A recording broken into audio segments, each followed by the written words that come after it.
Ed, I've got a song playing. It's a marvelous night for a moon dance. Anyways, welcome to Monday night. It is the Diabetic Adventuring Company with the Escorts, and we are coming off of a hot, fresh weekend of free RPG day. All day Saturday, I would say I ran games, but I didn't. I only ran one. I ran Keyforge Genesis, which, if you're not familiar with the Genesis system, is a really great RPG system. It uses storytelling dice, where you have triumphs versus, or I should say, you have success versus failure, threat versus advantage, triumph versus despair. To where if you succeed, you succeed. You only need to have one, but they're canceled out by failures. And even if you succeed, you could have threat, meaning that even though you succeeded, there was something negative that happened out of there. It's a really great collaborative storytelling RPG that allows you to add more flair and style into it than normally just did I win, yes or no. The other games that we had running were Kids on Bikes and Kids on Brooms, which is the Harry Potter takeoff of, because circle TM. But yeah, it's basically you are a wizard and you have these different aspects. You can get a broom and a wand, and depending on what your type of broom you have or what your wand is made of, it adds to the abilities. The Kids on Bikes / Brooms game really works because it works on tropes. So you are the bully or the mathlete if you're Kids on Bikes, or maybe you are the heir aristocrat, or the firstborn caster in your family, and they have different aspects in there. You ask a bunch of questions to flesh out your character, and more important is the input from the players, because the players get to come up with rumors, some of which may be true about your school or town, and some may not be. And only the storyteller gets to truly pick which one of those rumors is absolutely true.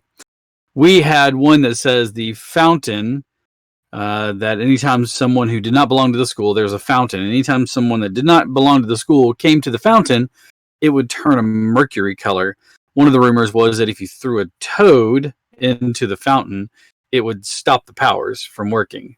One of the other ones that we had was that the school marm, the headmistress of the school, was actually the same person that founded the school, but just centuries old, and she just revamps herself every couple hundred years or so.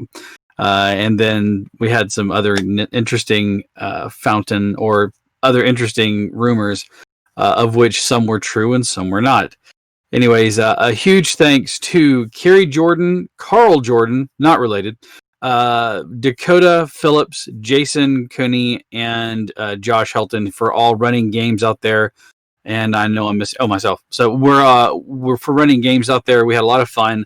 Humblewood, as I suspected, had the most players at it for both sessions, with Carrie getting to run Humblewood. If you haven't checked out Humblewood, it is a lot of fun. I think we ran it somewhere around here as a one shot, maybe not on camera. It was a lot for the Geeksgiving. Yeah, that's right, for the Geeksgiving. For Nerdsmith, that's right, because I ran that one. But you were a deer, and Q was a mouse. Dandelion.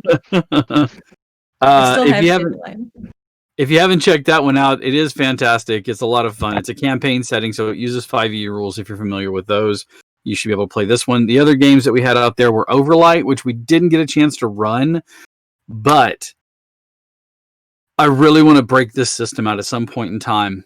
It works on chroma. You have powers that you can use, and you roll based off of your ability scores and your chroma die, or your spirit die, which is this D4. And then if you have these powers that you can enact, as long as you have enough power points in your pool, spirit points in your pool. The thing is that let's say you're trying to do this. You don't know the outcome. You roll the D4, and if you say, I want to try to use this power, you roll the D4, and whatever it comes up to is how many points you actually end up spending. And if you don't have enough, you actually shatter a little bit and you could end up burning out your light completely. So it's a really interesting game, and it really was a very interesting setting, and I liked the game mechanic behind it. So again, a lot of the all of the RPGs from this weekend, other than Humblewood, we had nothing that was affiliated with D&D. Everything was new, independent, or had been out for just a little bit, but had been revamped for some way. We were even so lucky as to have gotten in contact with D&D Beyond, and we had a couple of codes to give away, and it looks like we have one of those hanging over. So tonight, for all of those who are watching, we are giving away the Legendary Bundle. Now, that is everything that has come out to this point. Everything. The DMG, the Player's Handbook, the Monstrous Manual, Volo's Guide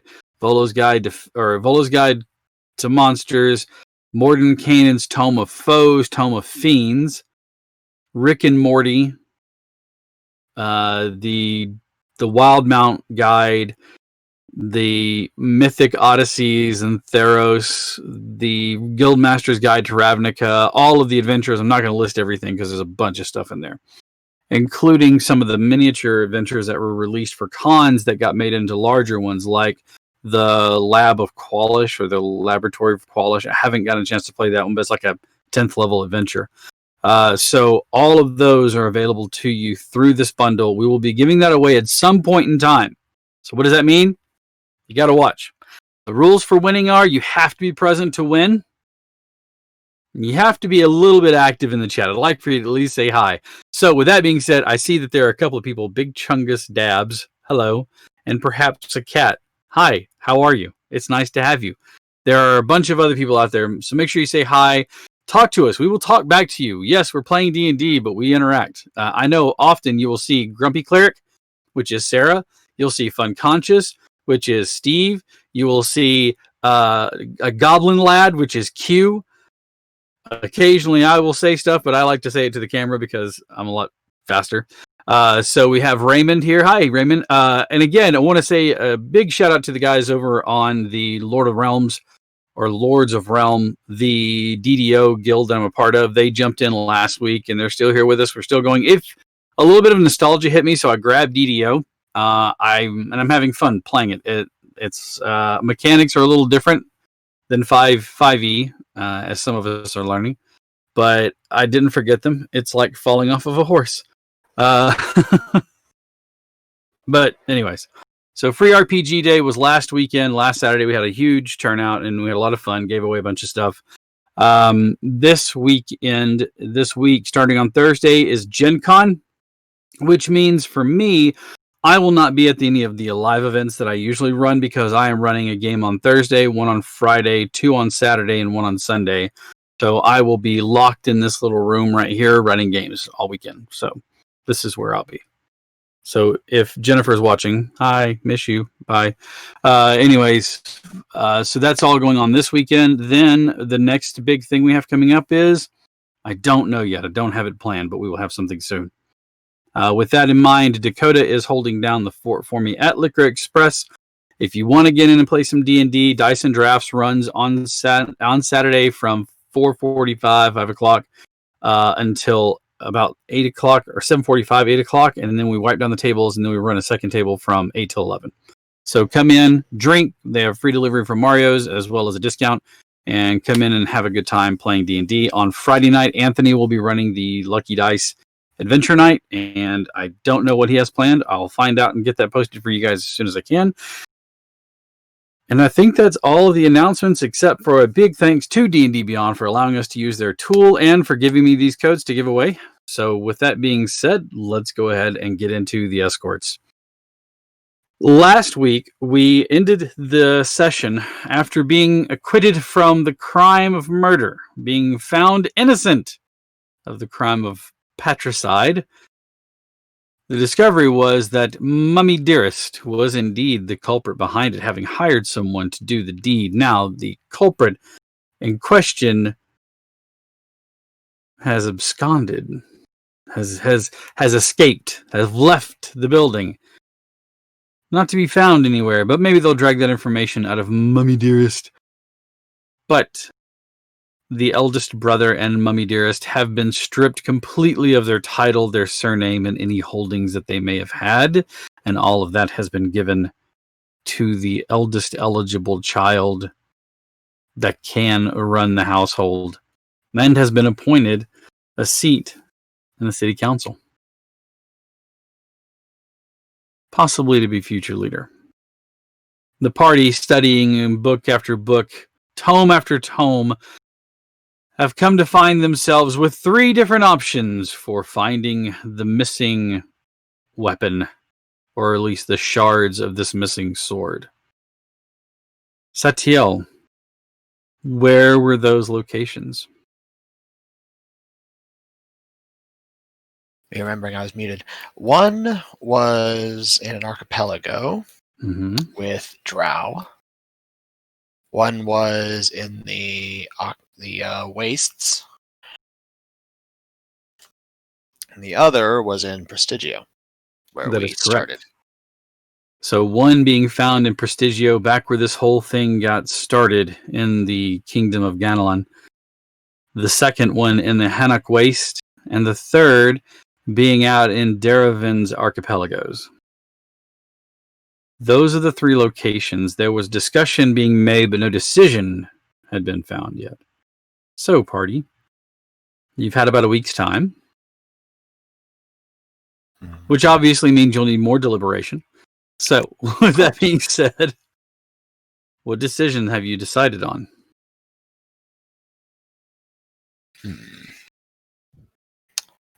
Well, Satiel will suggest, since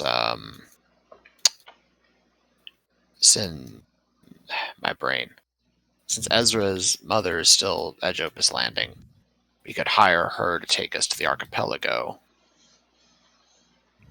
Go ahead and get that out of the way. Watch the conversation between Mello, Ezra, and Ezra's mom. Yeah, that'd be fun. Wherein I get to play the part of Ezra's mom. Yep. And dear viewers, please understand that Ezra's mom has a name. It's just more fun to say Ezra's mom. I mean, she's got it going on, I guess. Yeah, indeed, she does. I knew someone was going to go there. She's all I want, and I waited so long. Well, Mello wants. Who hasn't? Who said that Mello hasn't? Never mind. I'm gonna stop. Don't finish that. We're gonna stop. Mm-hmm. I mean, we know for sure that one will be in the archipelago and one will be in Prestigio. Mm-hmm. I think perhaps then, if we know where 2 of them are going to be, that it might be better to start with the Hanek Wastes. We start with the one that we don't know for sure its exact location. It's easier to pick up the ones that we know once we have that missing piece. But I will defer if we prefer to go for the easy route first, as it were. Well, the reason why I'm suggesting the archipelago first is that that's the one that requires sea travel to get to.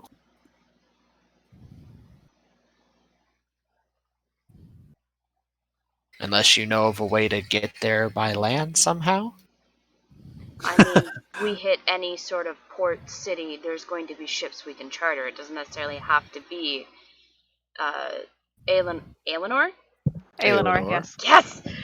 It doesn't necessarily have to be Aelinor and her crew. Yes. But it can't hurt. Mello's desire to sleep with Ezra's mom aside, I wouldn't really trust a random captain with that information. We don't have to trust them with any information. We need to get to this city because we want to go on vacation. You know, that could work. I mean, Does that mean I get to wear a fun hat? You would burn through it, wouldn't you? Does it mean I get to wear a fun hat? What's stopping you from wearing a fun hat now? It doesn't go with his outfit. Thank you. Someone understands.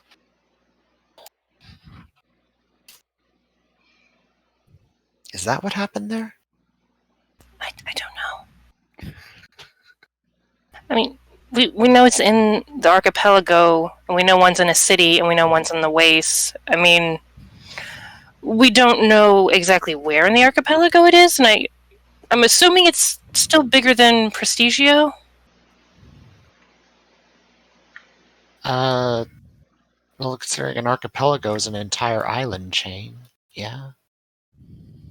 So we might need to be able to hop between islands, which might not go well if we just charter it to one island. Satya, would you like to give me a history check and see what you know about these islands? Sure. And you're studying for them? Do I know anything about these islands? Well, You actually might give me a history check as well, but I rolled a 5, but that's a total of an 18.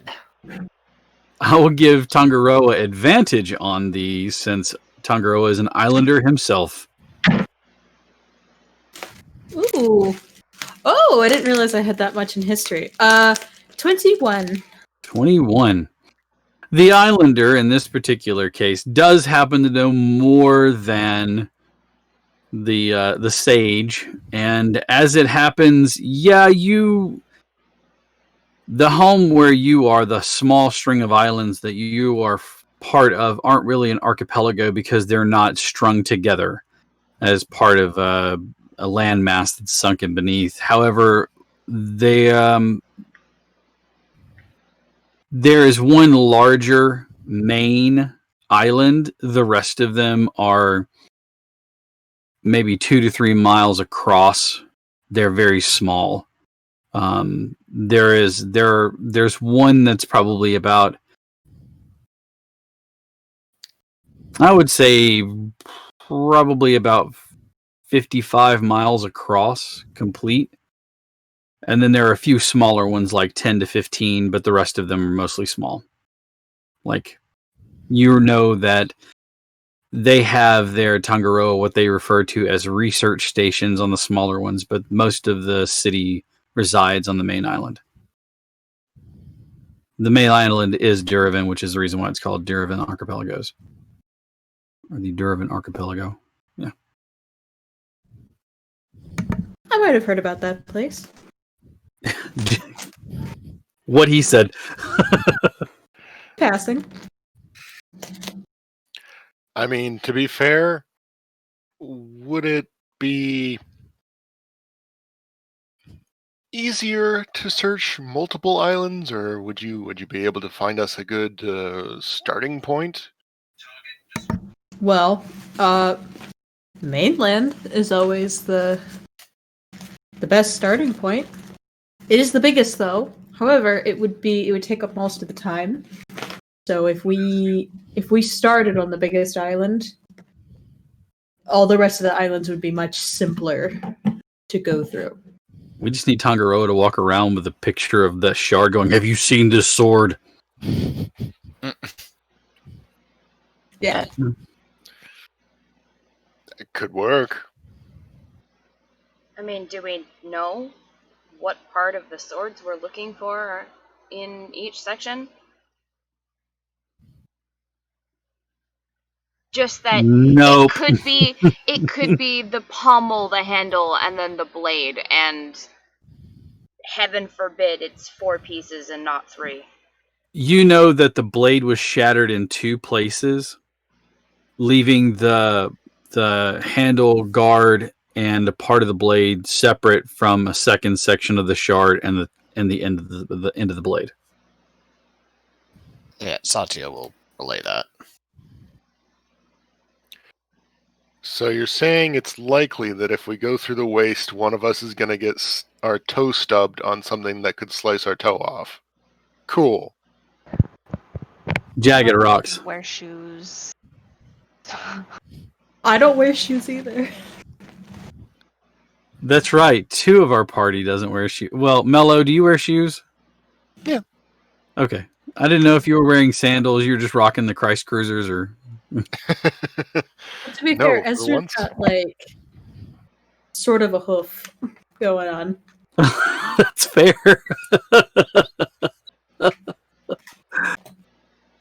So Tongaroa, you're into some weird stuff, man. The heart Wonder- wants what the heart wants. whoa.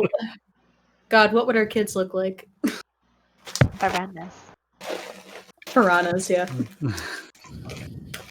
Big tusky fish people. Yeah. All right. Let's just bite. I mean, do we know if anyone else is looking for the sword? I don't know. Would it perhaps then be better to find the one in the smaller area first? If someone else is looking for them, we at least have one part they can't get, and maybe then go looking for the big one? I don't know. No, that'd be Prestigio. Because that's the city. We just want to start at top of the continent and work our way down. That'd be the Wastes, then. Yeah, because it goes waste. The Hanek Waste is like this belt in the middle of the continent, and then you've got Prestigio in the Kingdom South, and then the archipelagos are out in the east. I mean, On the water. I don't mind. Just I'd be more concerned spending a lot of time traipsing around trying to find it there, because I, by and large, would be useless or at some form, because magic doesn't work correctly there. Oh no, what a travesty. You have to use your eyes and your brain to figure out where something is. If we got into a fight, I'd be completely useless. You at least have a sword, Satio. Yes. I could But lend you my a couple fighting of things style for revolves Stabby. around using my magic to enhance myself in battle. Remember, magic works, Just not right. just not right. Yeah, that's what he's concerned about. Eldritch Blast turns into a puff of noxious gas. You just basically cast Eldritch Fart. Yep. Still, though, I mean, that might have an effect. Sestari, Mhm. there's something niggling at the back of your brain. There's some word or somebody that's kind of... It's playing at the tip of your tongue, and it's like it's important for you to remember, but you can't. Give me a straight intelligence roll. Oh yay. We'll do a bit of a recall here. Alright, hang on. Because my dice box is currently buried underneath things. No, Yeah. not the dice you need. Well, I mean, when the dice box Here, is you want to roll big, one of mine? Well, I mean, when the dice box is big, you set things on top of it because it's, nice and widespread. No, I'm good. You want to roll one of mine? No, Okay. I'm good. I like my dice. I got can roll dice for you. with actual gold flecks in it, so Ooh, fancy. those were a birthday present. Yeah, you don't want me rolling for you. That was not good. You said straight intelligence? Intelligence, D20 plus int. Alright, well.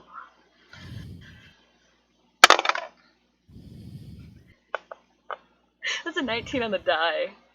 Nice. Plus What's 4 your plus for 4? All right. 23. You're tapping your hand on the hilt of your blade, and you go, Sarness. Oh my god.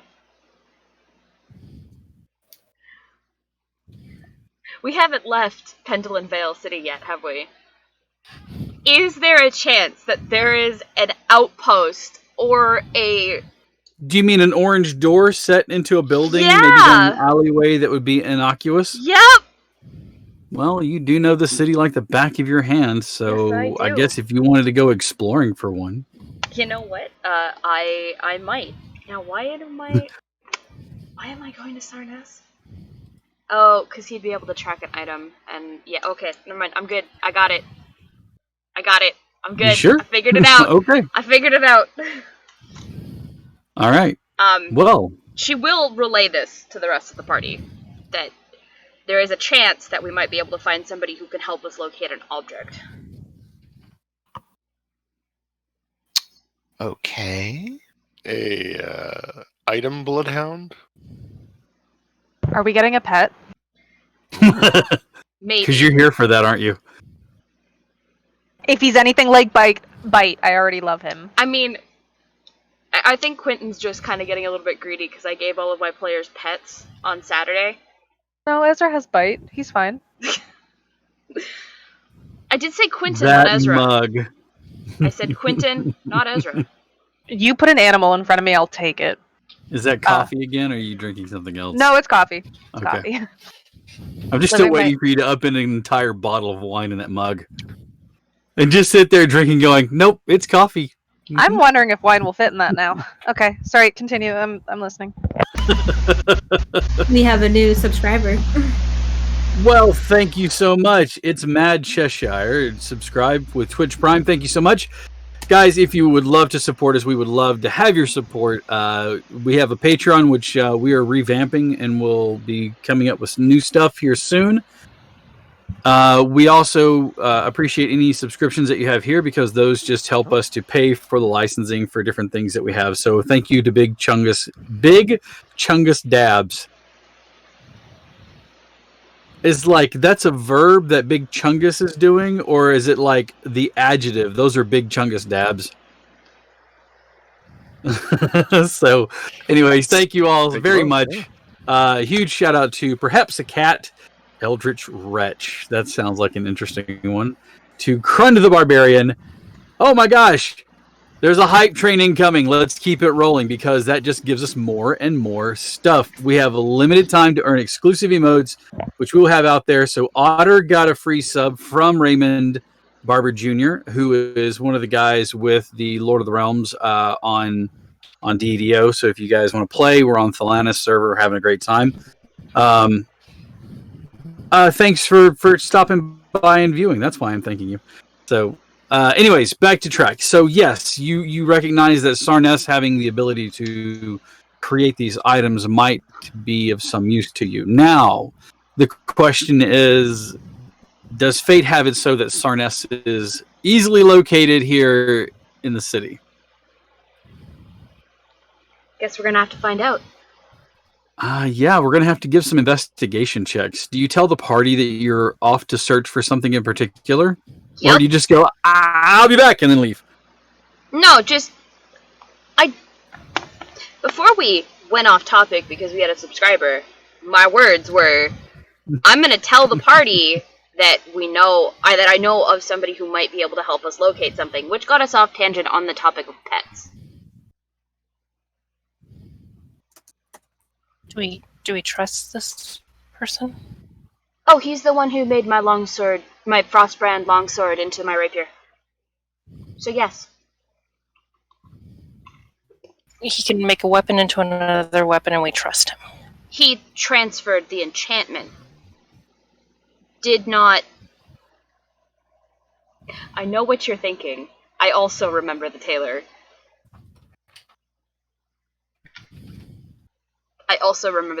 I will be back.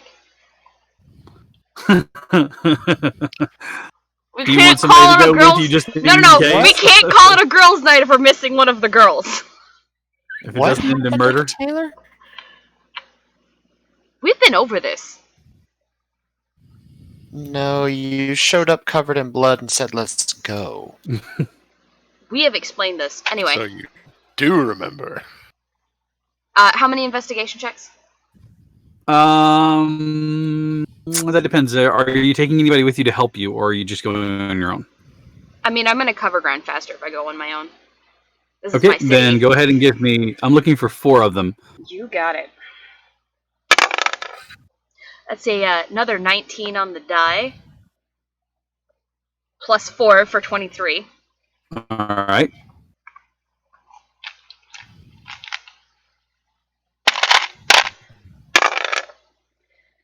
A third 19 on the die for 23. I wish I was kidding. I will take a photo of this and upload it to Discord. I am not moving these dice, I swear. 18 for 22. And then I rolled a 1. Okay. Well, you needed the best of 4. So I was looking for 3 successes out of 4. You did a good enough job. Unfortunately, there is no orange door located down any of the alleyways that you would think to look for. So while you do know where Sarnes is, or what to look for in regards to Sarnes and his shop, it doesn't appear as though he is visiting Pendleton Vale City. Okay. But you do know where you found a door last time. This is true. At this point, I will return to the party.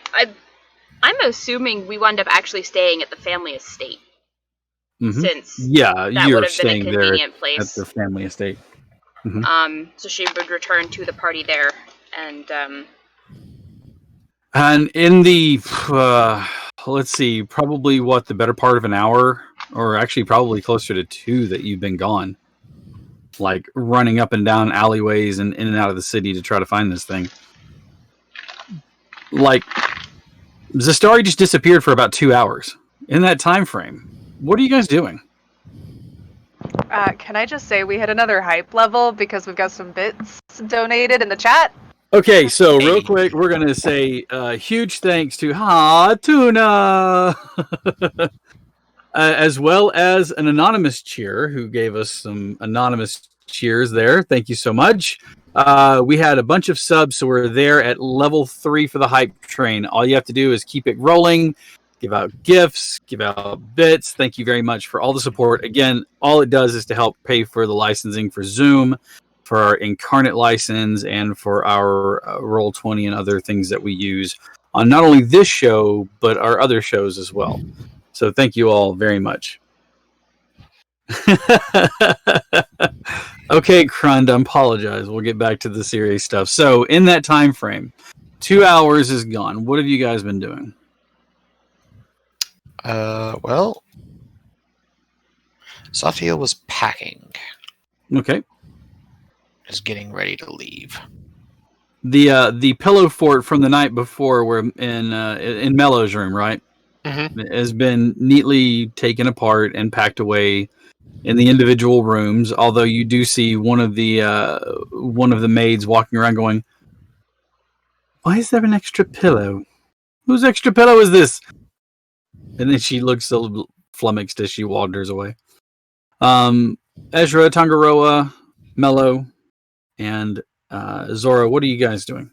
We know Setiel is packing. Zora probably just went back out to the garden, just kind of like, okay, there she goes. I'm gonna go this way. There she goes running away again.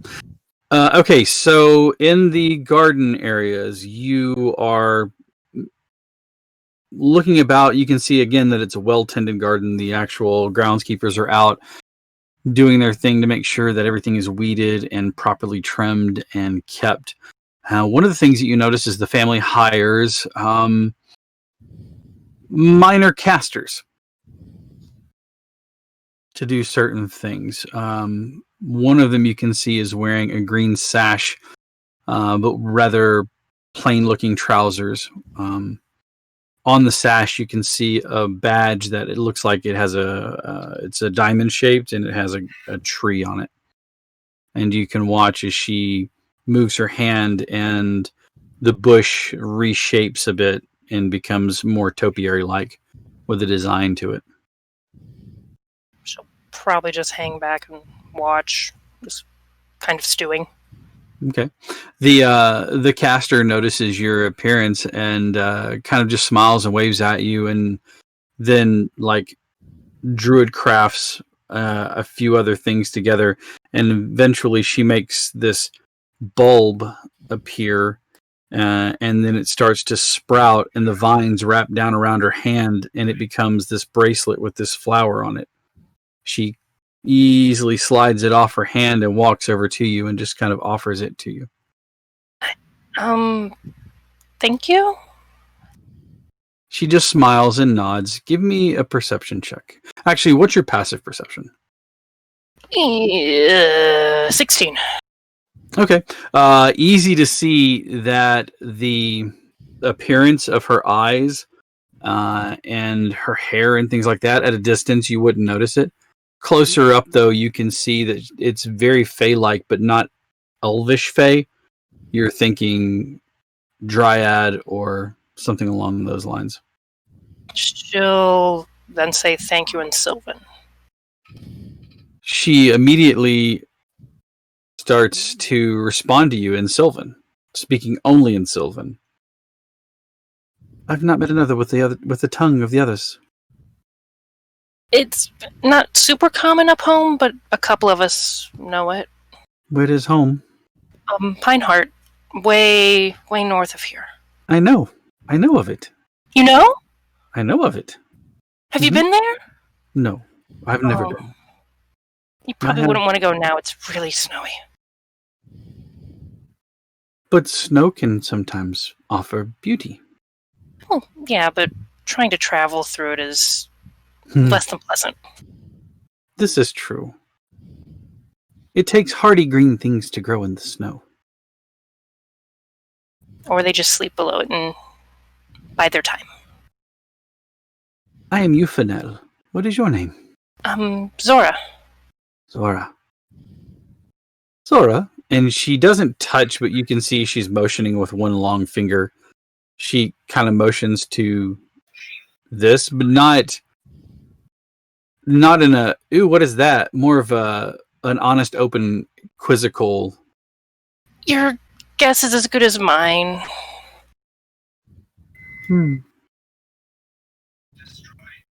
It reminds me of ivy on a wall. The wall is beautiful in and of itself, but made more so with the accent of ivy. Like, full-on blushing, like, thanks, that's probably the nicest thing said about it. That's unfortunate. Well, I should get back to my duties. If you would like a nice shady place to sit and think, there's a wisteria vine on the far side. The flowers are blooming and it smells wonderful over there. Oh, I'll go over there. Is it okay if I take a cutting from it? I don't want to, like, offend anybody. Before you can even send it, she grabs your hand and she says, "Come!" And she like rushes over there, her feet touching the grass, but barely, as she rushes over. And you can see that the wisteria vine has been raised to grow and make this huge canopy over these two posts that are there, that are holding it up. The posts are now mostly decorative, more so than the wisteria, as they're swallowed by the growth of the vine. And you can see that it's growing up, and sure enough, it is full green and blooming, and it smells wonderful under there. And you watch as she reaches up and she murmurs in Sylvan, "Thank you for your gift. It will be spread and your children will grow." And she moves her hand, and as she does, she easily plucks one of it. And she mutters to it just under her breath so you can't understand. And then she hands it to you, and you can see that it's already starting to sprout. It looks very healthy. I'll make sure to get some dirt to put it in before we leave. I'm sure it is in good hands. Thank you. Thank you. And she sprints off again to the other side where she was working the landscape earlier. Kind of sits there like a dopey, goofy person with like a little plant. Like, all right, Tangaroa and Ezra. Probably just preparing. Mostly. Nothing too eventful. I hold his hand. Whoa. Just holding hands, we getting standing there. risque out here. Excuse me. Maybe a kiss. Make sure your cuffs don't expose that much wrist, okay? Hide your ankles, ladies. That's right. Okay, so you two are just packing as well and just kind of spending time together. All right. Yeah. Mello, anything in particular you're doing in this time? Muted. I've been thinking, and it's really time that I I gave Archibald a tour of the halls. I love this chicken. Okay, for those of you who are new, I have to explain who Archibald is. Archibald is their chicken son. Drunken one evening in it was in Jopus Landing, wasn't it? No, it was in Port Paul. No, it was in Jopus Landing. It was in Jopus Landing. It was the first night in Jopus Landing. Mm-hmm. Drunk one evening in Jopus Landing, Mello and Tangaroa, played by Steve and Molly, went on a, what did I call it? A cock run? It was basically a maze where they chased down a chicken, and there were several chickens set loose. You had a colored band, and your chicken had a band. And if you caught your chicken, you won the purse, the prize money for getting in there, as well as your chicken. And so they won. They got their chicken, and they got their gold, and they couldn't kill this poor chicken. So they now have Archibald, who has been with them for some time. And has his own character sheet. They couldn't kill the chicken. Zora's It's not- biding her it's time. Let me rephrase that. Not through a lack of constant asking when we're gonna kill this chicken. 3 of the party member, I feel, would not kill the chicken. 2 of the party member are all about them drumsticks, and Satiel just gives no shits. Satiel's like, it's a chicken. Whatever. He's our son. We can't. I'm not even sure that Satiel knows the chicken exists. I think to Satiel, the chicken is just a myth. Like every time he turns to look and see where the chicken's at, the chicken's not there. So he's constantly like thinking the party's slowly losing their mind talking about this chicken that doesn't exist. He's aware the chicken exists. He's just confused as to why they still have the chicken. What's the life? And he's researching the life cycle of chickens. How long do they live? Yeah, considering all the stuff they've been up to recently, he's more concerned with how is this thing still alive. A lot of You know- illusion spells. You need to cast enlarge on the chicken one time just to have a battle raptor. Ooh. Oh no! He's just, So, no, see, here's the thing. Satiel knows a spell called polymorph. I've given Zora an idea. Polymorph only works when it's lower challenge rating than its current form, right? No. True polymorph doesn't have that, but polymorph does. I just want to has- ride it like a chocobo. Polymorph has a limit based on what you can turn it into based on the caster's level. We are All level right. 10, which means I am strong enough to be able to turn that chicken into a Tyrannosaurus Rex. That's not Wouldn't what it I'm have to be reading. level in that class, though? Equal to or less than the target. The target's challenge rating. Or the target's level if it doesn't have a challenge rating. So it can be a CR. with chicken. I think chickens are like CR 1/16th, if that. Yeah, I think Like it's 1/32nd. Is there something that level? It's at least a 1/4 of a CR. So, It's not an abyssal chicken. or sorry, at most. I think there's a sparrow. Quick, can I need a make CR it. for a chicken. What do you guys think? We can make it an abyssal chicken. Well, hang on. I think I had that in his character sheet. One sec. Did you I'm find pretty the sure- CR? Pretty sure between Zora and Zastari, we can figure out how to make this thing an abyssal chicken. I'm just down for it. And it has to be a beast. So okay. I don't know if that's the actual kosher one, but that's the first thing that came up on Google. Well, what's really funny is as I was scrolling through here looking for CRs for things, I saw Awakened Shrub, but I read it as Awkward Shrub, and I immediately went, It's "Oh, Zora. look, it's Zora's, yeah, it's Zora's Wisteria Vine." It's imprinted on you. Just wears it as a damn hat. Its challenge rating is 0. Challenge rating 0. He's doing his best. You gotta Because train that you- chicken. Slap Needs a it out of the rocky- air. Okay, It needs a so rocky, that's what like, I'm going to be training doing. sequence. Yep. I won't just take him through the halls. I'm training him to level up. I'll give him a knife. It'll be fine. No, you make the little spurs, the metal spurs that the chickens wear. You know, the fighting chickens. Yeah, I was gonna say the cockfighting chickens have the metal Oh, spurs. look! I don't know if that's Sarah or Zora saying no. Because then they're going to send it into battle, and then there's going to be just sadness later when it gets one shot by something. He's got literally 1 HP. We're not sending him into battle. You know what? At least then we get our fried chicken. Not until he gets Sarah. plate mail. This is fair. As they say, are you going to make chicken barding?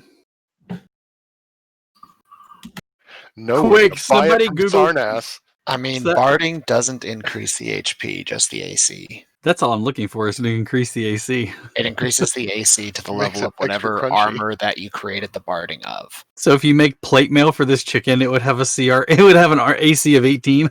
Yeah, This chicken would be the hardest chicken ever to hit. till fireball. That's fair. I was gonna say it's like it's a fucking chicken with only 1 HP, but you gotta fucking be able to hit it. It's got a We Got an have AC of, gone like, off on 25. a tangent. What's new? Yes, last week it was how many hot dogs we could fit inside of a Tarrasque, I think is what it corn was. dogs, and I Corn figured it Corn out. dogs. Mm-hmm. And I So- did the math. Yeah. What's new with us? And going off tangent. All right, so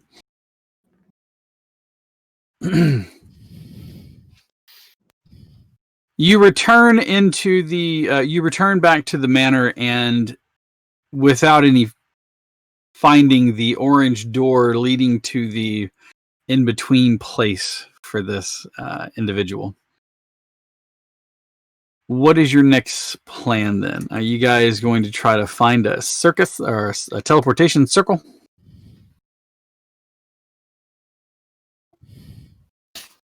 Or are you going to hoof it by foot?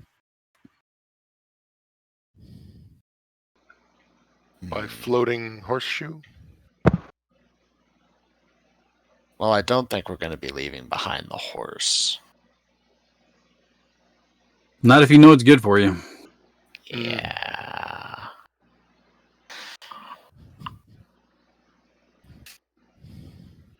I say let's go get the horse.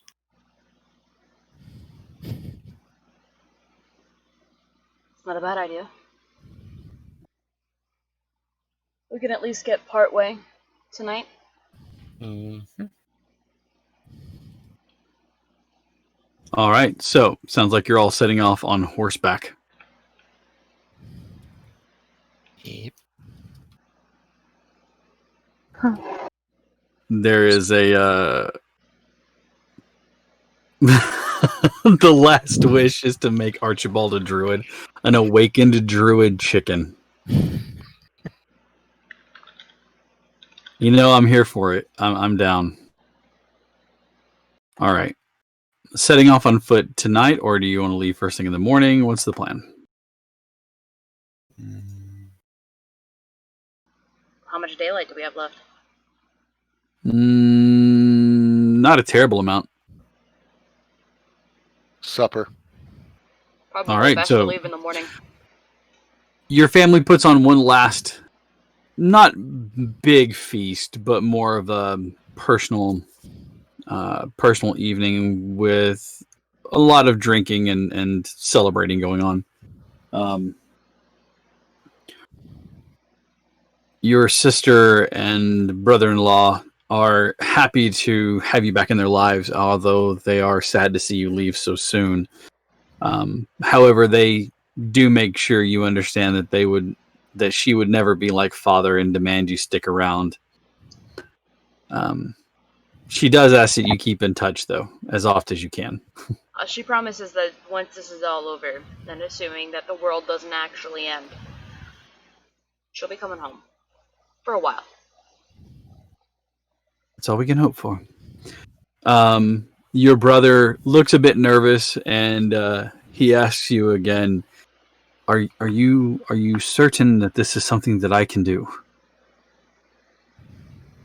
I have never been more certain of anything in my life. And I free-falled off of a 40-foot high trapeze wire, knowing somebody else would catch me. Yes, but you're mad, so... And you're the All right. sane one. So therefore, All right. there is no problem. No, and I trust you. Trust in yourself. I will. And if Don't you be a ever stranger. Of course not. And if you ever need dirt on any of the other families, let me know. That sounds useful already. As soon as I get back from whatever we're doing here, first thing I'll do. I would ask you to expound upon that, but I feel like that may take more time than what we're willing to part with at this moment. Mm-hmm. Just be careful. I'd say careful is my middle name, but I was circus trained. He looks at you quizzically like, I don't know what that means, but okay. With that, the night passes on. He would know. The entire family caught her when she was 16 at the circus. Oh, no, I'm sorry. I was referring to the inside joke that you all have with the... Well, she is circus trained. Well, she is aware that she is circus trained. Okay. Her family's aware that she is circus trained.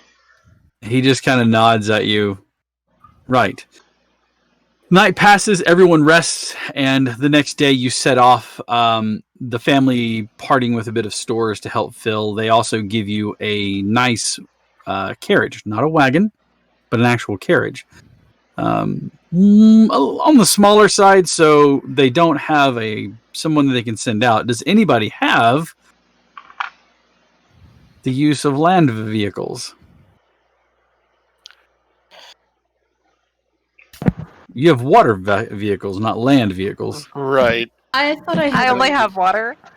Oh, that's right. You had water vehicles, and then the islander that was supposed to have water vehicles had land vehicles.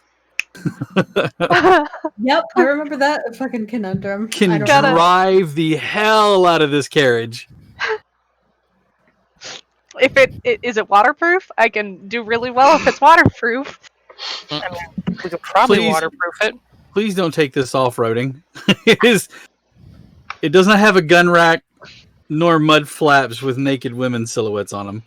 And I'm don't sure take this off-roading. Ezra and Ezra and Tonga swam fast enough. They could probably pull it.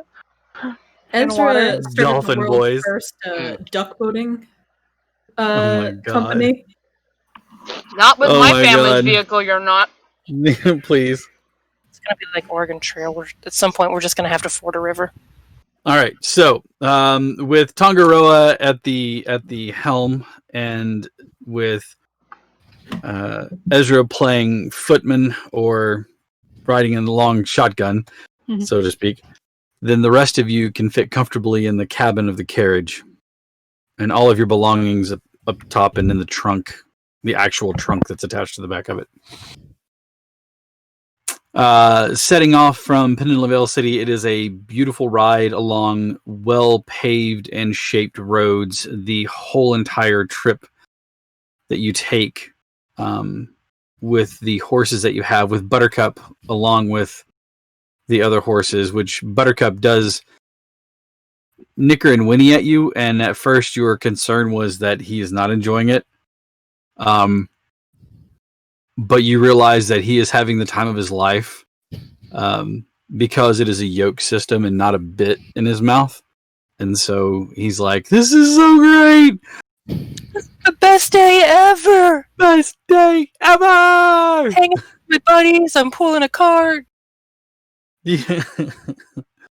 The first day passes without any incident. You guys rest, and at the end of the second day, you are making it just in time to pull into the way station there at the Greenbow Inn, the way you guys had the previous time.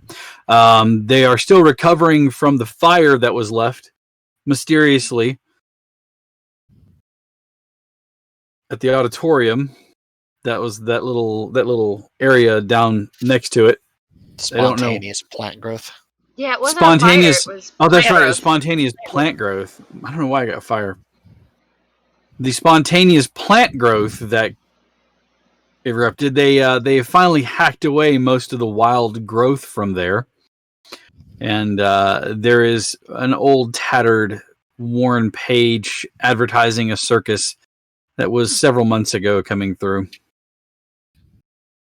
You stay the night there. You are welcomed. It seems as though some of the old crew has been replaced with new crew, as the circus left with some new employees, so to speak.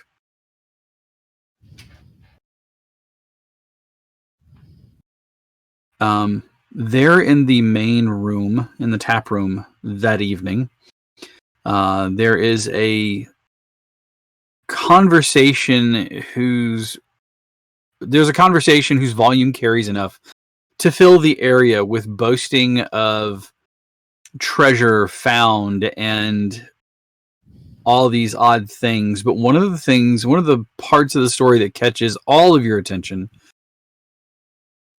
is the tale of a large creature that they swear looked like an owl, but they said it can only be an owlbear. Nothing that large could be an owl. That it is tromping around in the moors, scaring away anyone who tries to venture too far in, keeping people at bay. But they still talk about how they plundered some of the ruins there within the moors and came out with some goods. One of them plunks down a dagger. The dagger itself is coated in mud and has a bit of a patina on it of age, you can see, but the blade doesn't appear to be dulled. It seems to be fit. It could be cleaned up and looked really nice if somebody took some time with it. But they're talking about it and someone says, "That's not really a treasure, is it? It's more like you've just pulled something out of the mud. If you weren't treasure, we're talking gold and magical items, suits of mail that are impervious to attack. What you've found is some poor wretch's dagger that's fallen into the mud, stepped on by horses. Ha! I believe it. You probably threw it down there yourself and turned it around, trying to pass it off as an artifact." The conversation, they laugh at the words. It dies down. You can see the young man that has it.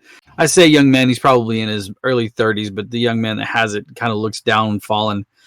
He's like, "I delved into a dungeon that was once in place and it found this thing there." I cast Detect Magic. It is definitely glowing with magic, and it is definitely glowing with enchantment magic. She'll probably wait, and she'll wait. So after a few more rounds of ribbing, the rest of the group leaves, and you can see the young man still sitting there. Now he is no longer drinking heavily from his mug, but more nursing the drink and looking at the dagger. "Stupid thing, you've brought me nothing but bad luck. Most of me friends were lost down there. You're the only thing I've got. Can't even talk to anybody about it. I should just throw you in the water as soon as I find one." Sarah, I'm gonna, you cast Detect Magic, so I'm gonna let you take the first crack at it, because Astari would approach this guy. But you cast Detect Magic, so I'm gonna let you have first crack at it. We'll just say loud enough for it to carry, and she probably, well, actually she'll say to the table, that is magic. The knife's magic. Or dagger. That's dagger, yeah. Well, if I can take a really? look at it if you want. See if I can figure out what kind of magic it is. I have to ask, it's enchantment. Gotten better at this, really. Well, I believe you. Look what I can do. Eldritch Blast! Astari is going to grab her drink, which she is drinking wine. And In one of the nice crystal... No, they've got metal goblets. Yep. Yeah, that's fine. She's still drinking wine. And she's just going to slide into the seat next to him. The first thing that strikes you about this young man is not so much his appearance as the smell that sort of rolls off of him. He smells a bit of the earth and a bit of dung When you're looking at him, you can see that were he of a higher caste, he might have been a handsome fellow. As it is, his teeth are a bit crooked. One of them is the color of a sunset yellow. His hair is long and shaggy and a bit of a mess. It looks like he hasn't bathed in maybe a month. Might be about that time. You sit down next to him looking powdered fresh and, well, Zastari. I believe you've got the wrong table, miss. Oh, no. No. It was so difficult to not overhear your compatriots earlier. They clearly don't know what sort of adventurer they had at the table with them. Yep, them compatriots is they're not very smart. I've told them this is a magical dagger, it is. Mm-hmm. And you're You believe? sure? I believe you, absolutely. Truth be told, I don't know. I really want it to be magical, but I just... May I? May you what? Well, I can tell you what it is. Well, I can see what it is. My eyes aren't blind. It's a dagger. And he pulls it out of the sheath, and you can tell the sheath is metal and wood, and it rattles a bit when he pulls the blade out. It's not dulled. It still has an edge to it.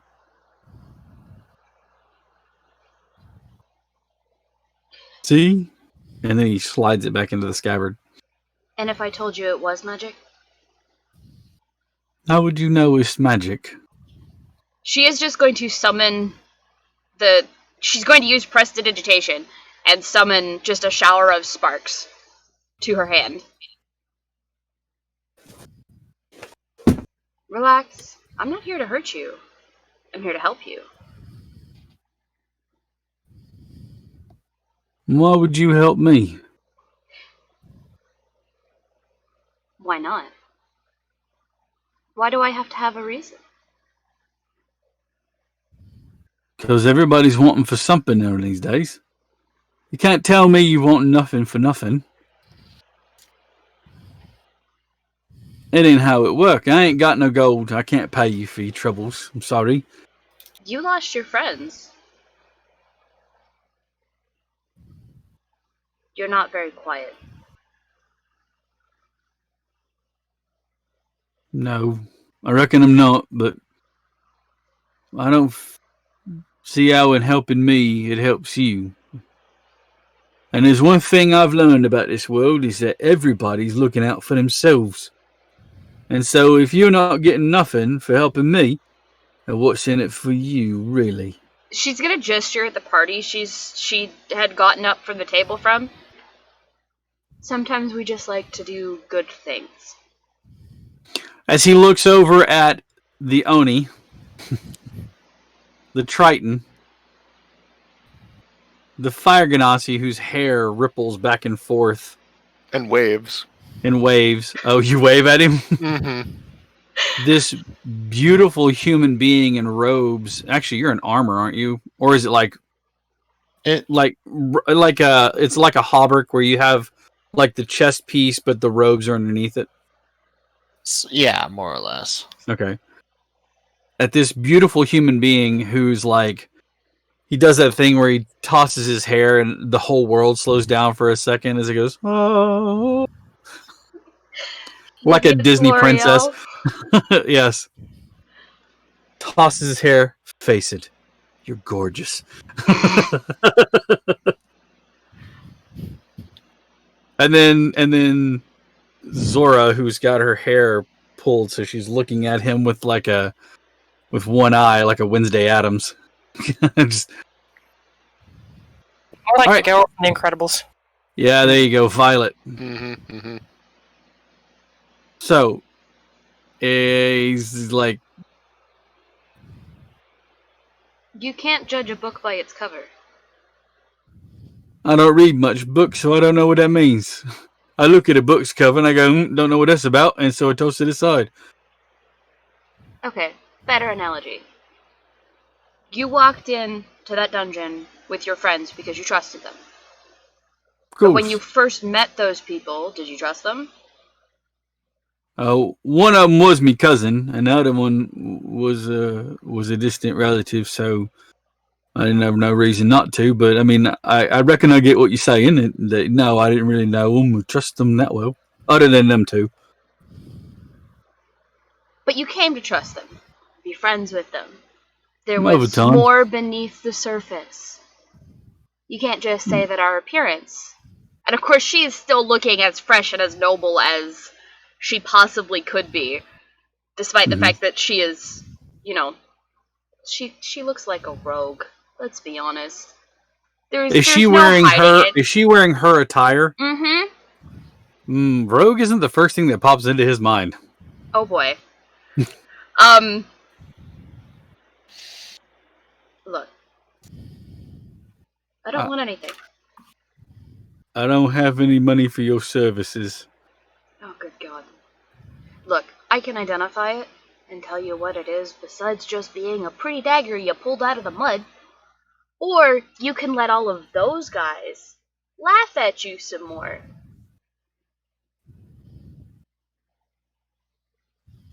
And you're willing to do this for me for nothing? I am willing to do this for you for nothing. What about the big one with the teeth? He's not gonna bother you. He's a teddy bear. An honest-to-God teddy bear. The most frightening thing about him is his appearance. To be honest, the one that you should be scared of is her. And she just kind of like points at the non-assuming small woman with half her hair over her face. That's the one I should be terrified of. The non-assuming ones are always the most dangerous. Come on now.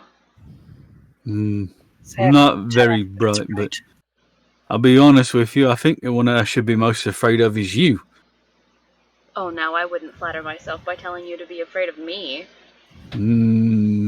That's what somebody who want you to be afraid of them but not be afraid of them would say, I believe.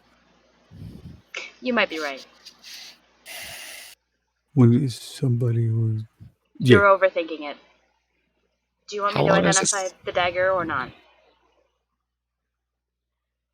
Sure. And he pushes it kind of forward. Cool. I'm going to cast Identify because it's a prepared spell from my spellbook. Alright. So you pull out this pearl. Yep. And you... Borrow my comb if you want. What's the matter? What's the matter, you? I'm about to say, next question is, did you get a pearl? I have a components pouch. And I bought materials for what I need for this, what's in my spellbook. I only have what's in my spellbook, but I have what's in my spellbook. Okie dokie. Alright, and as you cast upon it, you realize that this is a simple, unassuming dagger. But the truth of it is that it is actually a collapsible weapon. That upon uttering the word, the blade will extend in length to make it into a longsword. The magical properties of this weapon are such that it is a +1 to attack and a +1 to damage. Having cast Identify, do I know what the word is? Oh, yes. The word is? Furlong.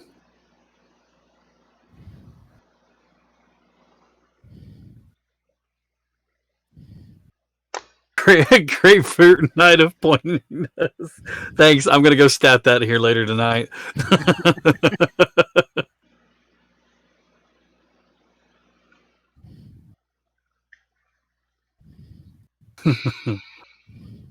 He's looking at you expectantly, though, and he's like, so what is it? Well, Is it worth a lot of money? it could be. It could be if you found the right buyer. And, this is the point where I'm gonna try and swindle him. Oh, this poor bastard. This dude needed a friend, and now you out here I swindling him. say Damn. swindle. I Friends. say swindle, but it's mostly just I just don't want to tell him what it is. Like it is Damn. magical. Like she is gonna tell him that it is an enchanted dagger, just not give him the full bit. But she is. I think you have the wrong background, con man.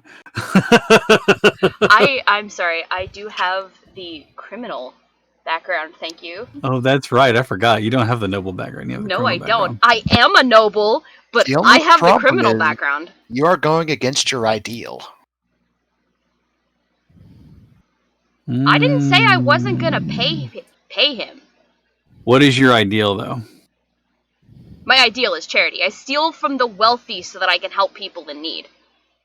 I This didn't is say I clearly wasn't. somebody in need. I didn't say I wasn't going to pay him. And he just asked me, is it something I'm going to get a lot of money for? And, I'm sitting on 113 platinum pieces.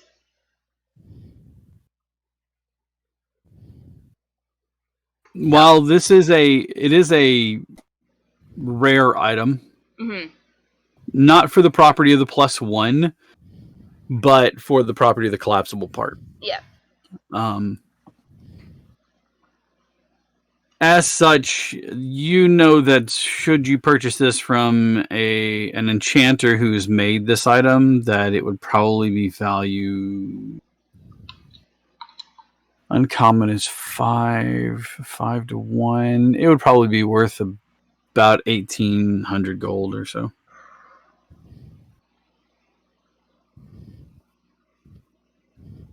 In the bigger city, like Prestigio, they would probably charge 2. Right. And he found this in the mud. That is just unfortunate. Okay. Well, you're looking to sell this artifact? This magical dagger? Well, I really can't eat with it, can I? That's I mean, fair. I can eat with it, but I can't eat it. Yeah, I understand what you mean. I understand much better than you might think.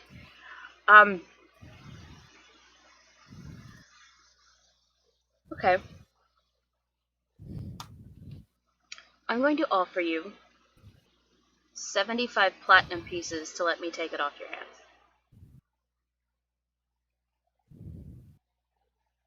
No. I'm smarter than that. It's a basic magic dagger. Make your strikes a little bit more true, be a little bit more precise in damage.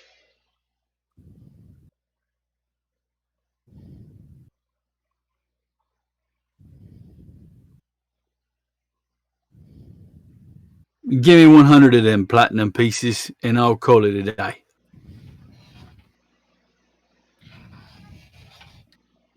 Hmm. 85. 95. 87. You dickering for prices on a magical dagger. Are you going to buy this thing or not? 92.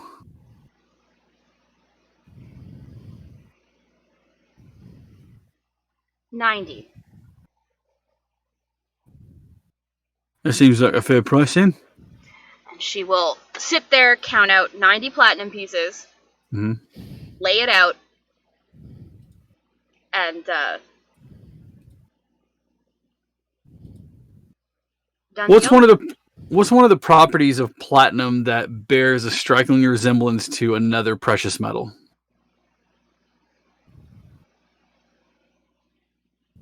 What color is it? Silver. It bears a striking resemblance to what? Silver. Yep. He looks at you and says, "Oi, oi, oi. That looks like silver. I've seen a silver piece before. You're not going to fool me." She's gonna pull out a silver piece and just slap it on the table. Like, this is... are you kidding me?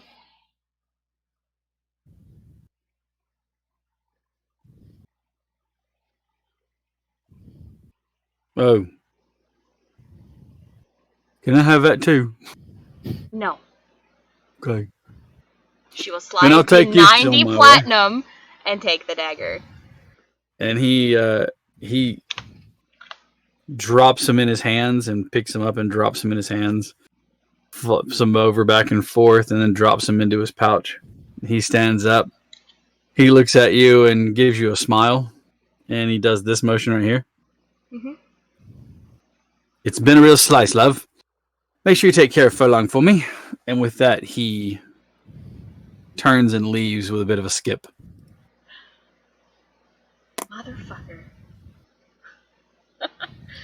Whatever. I got Furlong out of it.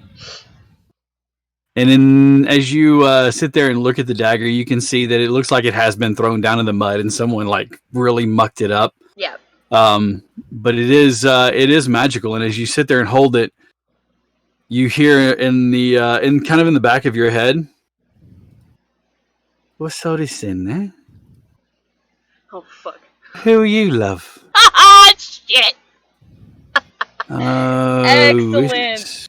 It's been a bit of a time now, hasn't it? Tell us your name.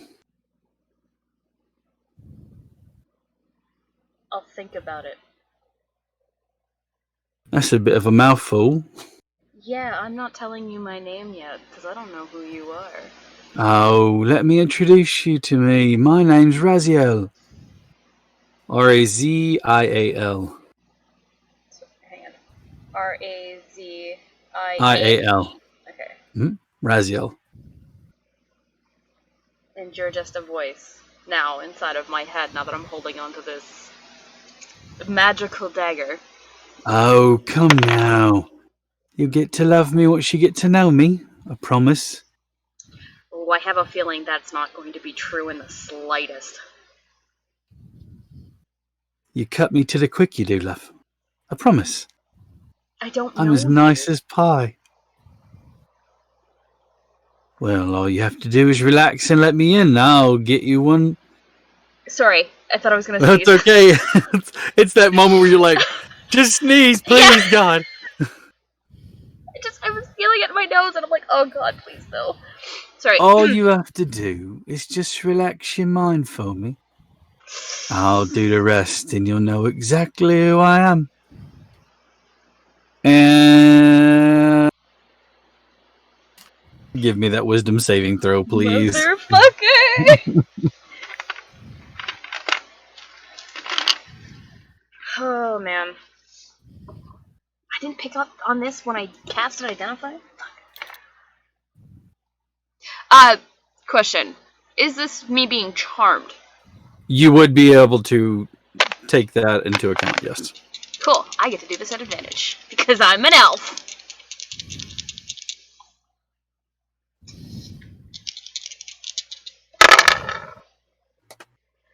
Well, that's a grand total of 12. Fuck. Oof. That's all I have to say about that one. Oof.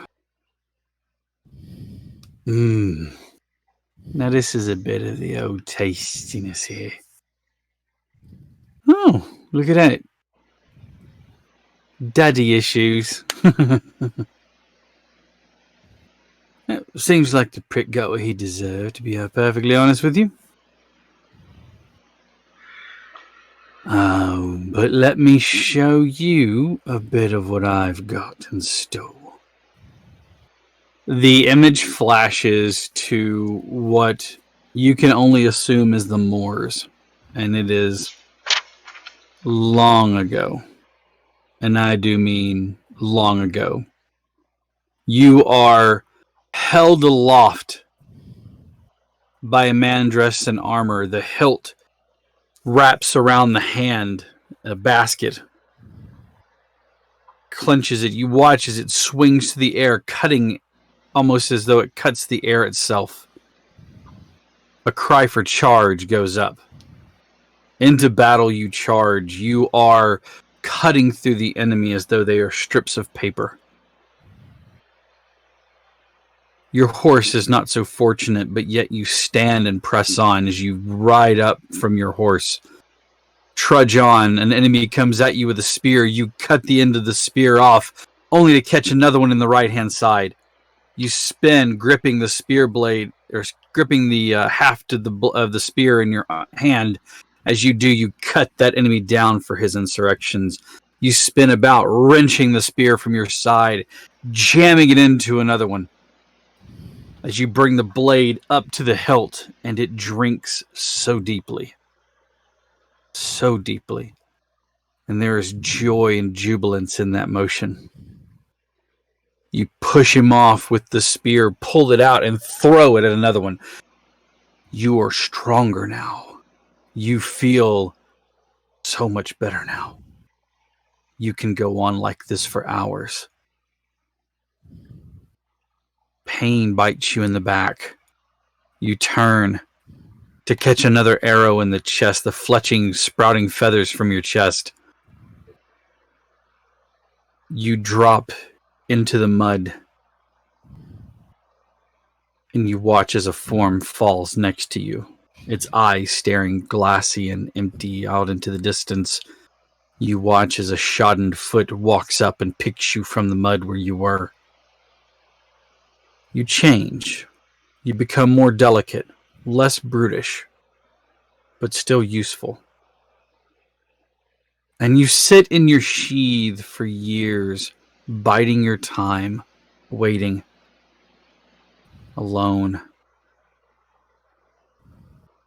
They come from nowhere and everywhere. They move like lightning. They are a blend of feathers and talons, beaks. You find yourself snatched up once more, and this time you become small,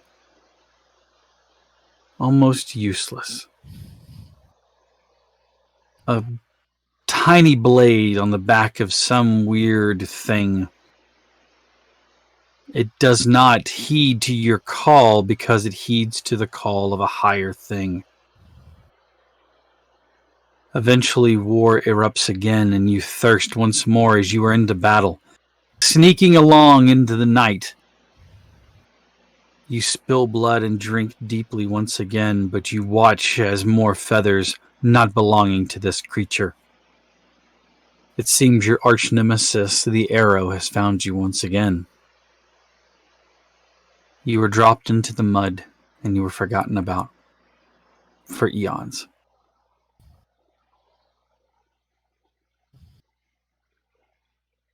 You see yourself looking over this blade, tearing it in your fingers, in your hands. Look, love, here's how it goes. I like to drink deeply of things. I'm meant for one thing and one purpose only, and that's a bit of the old ultraviolence. I'll let you control every bit of yourself. Get out of line, though, and you do understand that our understanding will come to an end. Recompense must be had for times. As long as you hold me, though, I'll do my best to keep you alive, pushing you past even the wounds you might suffer.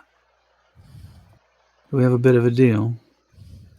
Or do I get to drive you around like some sort of puppet, listening to you scream joyously inside of your own head, realizing you can't do a thing about it?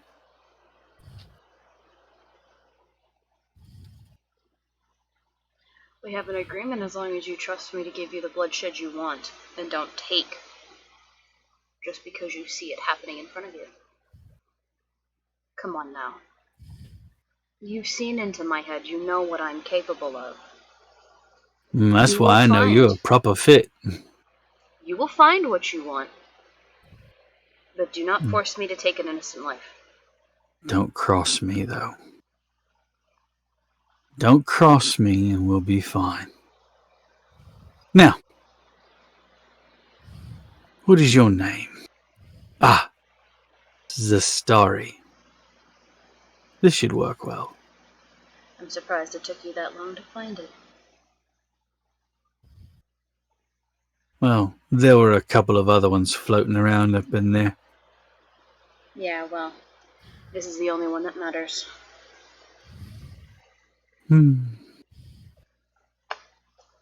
Let's go meet your friends.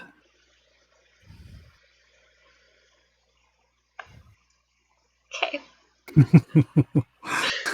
Okay. That's all I got. I will be sending you a bunch of information as I soon as am we're out of the sure episode you tonight. will. I am mildly terrified. But,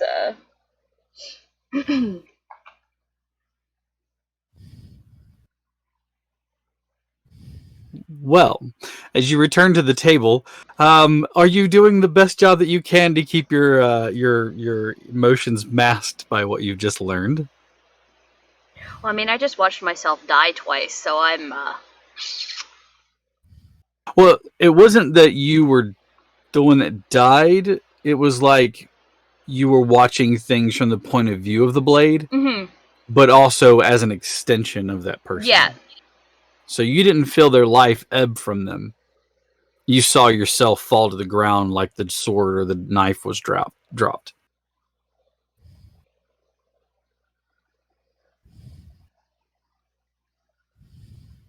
I'd probably be mostly collected. Mostly. Did you just get swindled?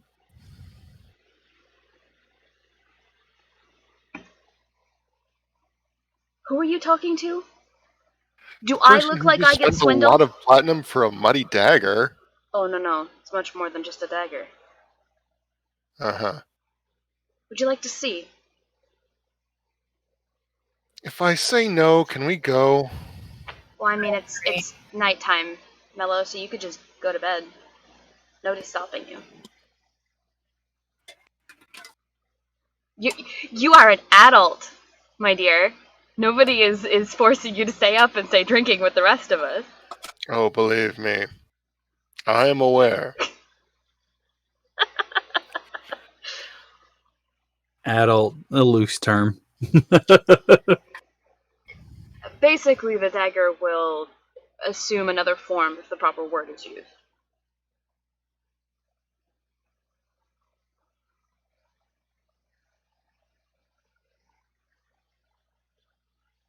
Okay. So yes, I just spent 90 platinum on a fairly rare type of weapon. Which would normally run somewhere close to 1,800 gold pieces. Don't you have enough pointy things? Just pulls out the arsenal. Oh, Zora, there is no such thing as enough pointy things. If you say so. She gets up, goes to bed. All right. Evening passes. Your sleep, as you can imagine, is a bit fitful as Raziel continues to speak with you. Why are we lying here? I'm bored. That's You nice. could be in the alleyway killing someone. Nope. We talked about this. Trust me to give you your bloodshed. Do not make me kill innocents. Fine. Rest. There will be fighting soon enough. I've been resting. I'm really rather tired of it. Then go the fuck to sleep. And yes, I understand how the enchantment works. I get it. Fine.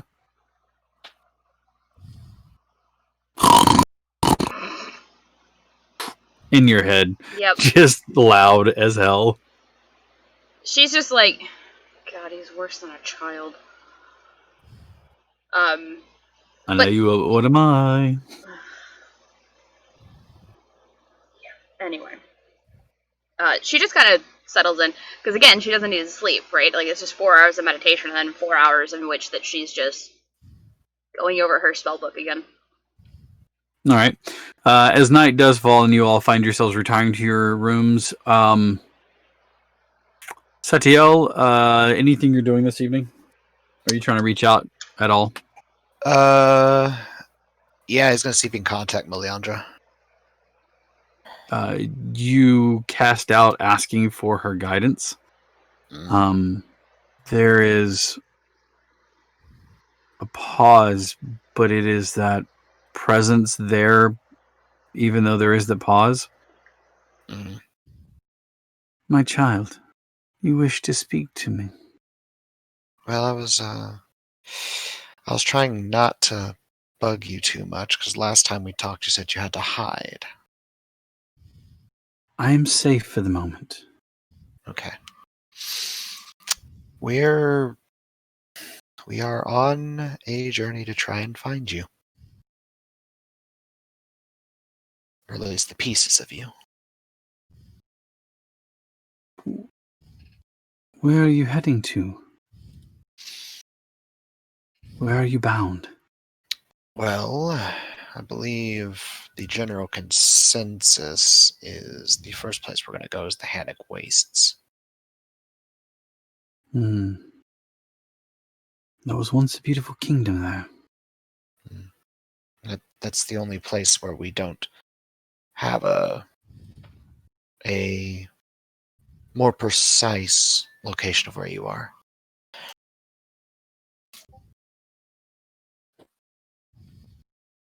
I will do what I can to help guide you. You do know, though, that it is a strange place there, the Wastes. Yes. There are evils older than this world that may dwell upon the waste. Just be wary. Be careful. I can only promise to do my best. And that is all I may ask.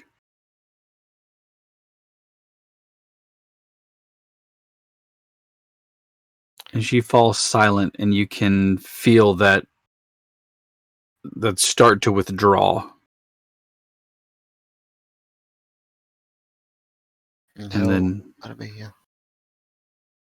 Eventually it's gone, like the room is just a bit darker than what it was before. Mm-hmm. Anybody else doing anything over the overnight? Otherwise, we're going to fade into the next morning. Excellent.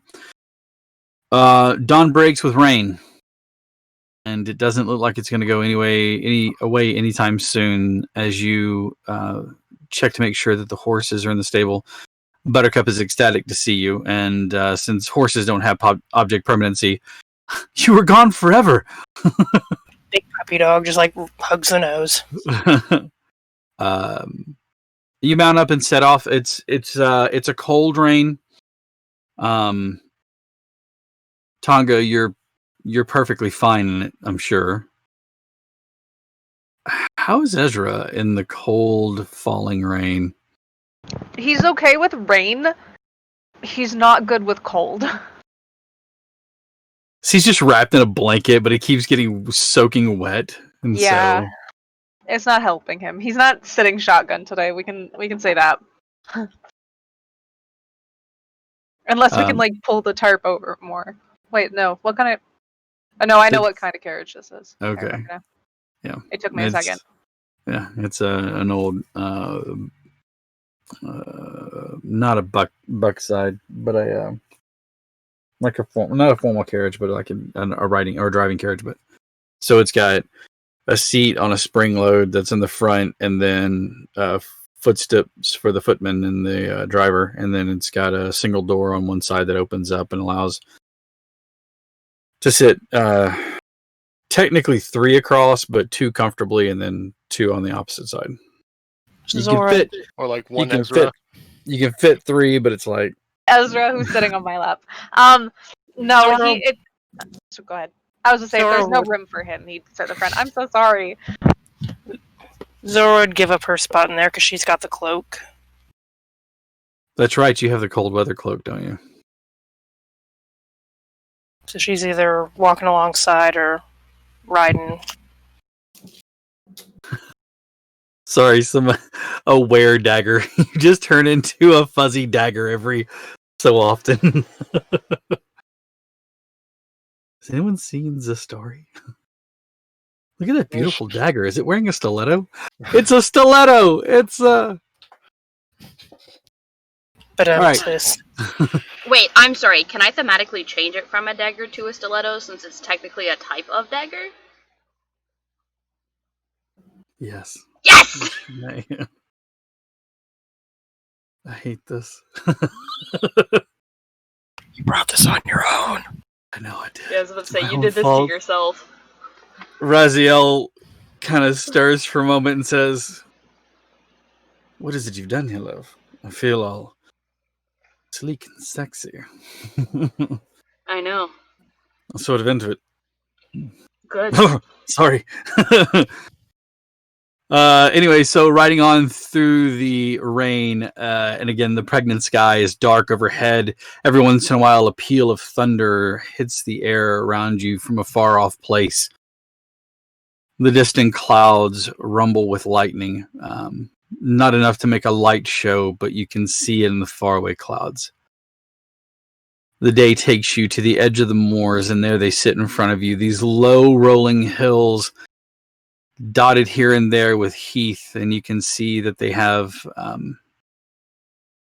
this low wall that kind of marks the entrance into the moors. Standing pools of water here and there, and you can see the road winding through there. Remembering your last trip through here when there was a large party, Hannah was still with you, as was Lambert and the rest of his crew. You guys start off on the way. The carriage moves easily, but not as smoothly as it did in the previous roads. This one not being upkept as well. More of ruts in the mud that rise higher than the water around it. The rain starts to lessen, but it doesn't stop the dreariness of the moors as the clouds still hang heavy over, blotting out the sun, and it starts to take an effect on all of you. Humid. You watch No, it's still nice and cool. But So as you close. watch the landscape roll by, your eyes are starting to play tricks on you. And I need everyone to give me sanity rolls. Yeah. For those of you who are new to the show, sanity is an additional ability score that they have on there because, well, they're the reason that magic exists. Technically, Zastari's the reason that magic exists. I was about to say, there might be too broad of a term. They spent 2 hours debating. Thank you for the gifted sub, Otter. That went to Grumpy Cleric. Sarah, yeah. Welcome, everybody who is tuning in. We are heading into hour 3 here in a moment. We're going to get sanity checks as everybody is rolling to see how or if they're going to go out of their minds. And we're going to see what happens. So, since you just made a face at me and you've got a dagger in your pocket that's talking to you, how was that roll? Is the story 17 total. Okay. First time I've rolled well on a sanity check in a while. Yes, absolutely. Mello, how did you do? 9. All right, we'll come back to you in a moment. Yeah, I bet we will. Tangaroa? I'll do you one better. 11. That's 2 better, but technically. Zora? 21. You're fine. Ezra? And that's with a +4. What? I rolled an 11. An 11, okay. And Setiel? 23. Okay, Setiel with the most to lose, technically. Rolls a 23. Yeah. Probably not bad, in general. Zastari, even though your mind is running, you're more convinced that it might be a trick of the blade that you now have with you. And the wisps of smoke do not form any shapes in the moors, and you eventually pass it out and just put it out of your mind. Zora, you look at this with disdain, remembering the moors for having ghosts and weird things within them. And you're okay as long as they don't come near the wagon or the carriage. You're perfectly fine. Setiel, you're just nonplussed. You're just sitting back there reading a book, just wishing it weren't such a bumpy road. Yeah. All right. The rest of you, though. Those 2 11s and a 9. Who's driving? Tangaroa, who had an 11. Okay. Tangaroa.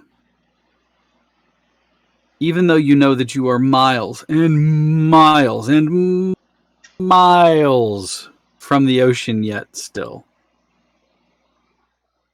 smell of salt spray hits your nose, and it's not that coastal salt spray that you know that lives in Jopus Landing, the one that smells a bit like ship oil and wax and resin and fishmonger stables. It's a clean, open, warm smell. It's the smell of home. I was gonna say it sounds like home. Yes, it smells like home. It even has that light hint of coconut that kind of floats through the air, the one that sort of permeates things. You instantly become thirsty. And as you ride on, your heart sinks and you long for home. So much so that you begin to spur the horses on a bit, trying to make sure that you chase down this smell, this feeling that you didn't realize you miss until now. You went back to visit, bringing your love with you, but now you realize that this road is no place for you. I need you to give me an animal handling. Actually, I need you to give me the navigation land vehicle check, please. We're going to use wisdom along with proficiency to see how wisely you handle this. Oh, 21. Okay. Even though you are spurring them on, you still recognize that the road is treacherous. You are struck with a temporary. You're struck with one level of exhaustion, but you also have a very minor temporary madness of homesickness. That's the saddest one. Well, it's not really anywhere to be found, but basically your lamentations about missing home are enough to drive your party crazy as you talk to your co-rider, your shotgun person this time around, about all the wonderful things from home. Zora sitting next to Tangaroa whenever he spurs the horses on, there's a moment where your heart lurches, but he seems to keep control of them, even though he is riding the horses a bit harder. Buttercup is even like tossing his head to kind of like look over his shoulder every once in a while.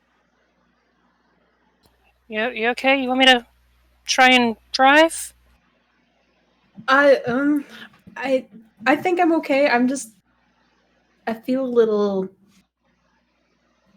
You just burst into tears immediately. I miss my mom. I miss my dad. I miss I want my mommy. Zora can really understand this. Just kind of like wraps an arm kind of around big shoulders. I even miss my stupid little sister. She hits me in the nuts all the time, but I still miss her. It's just not the still same. have I think they still work. It's just not the same. All right, Mellow. I was like, "What are you playing?" Oh, it's the cat's tail. Okay, I was a bit confused for a moment there. Yep, with cat. Now sans cat. It's the cat. It's faffed off.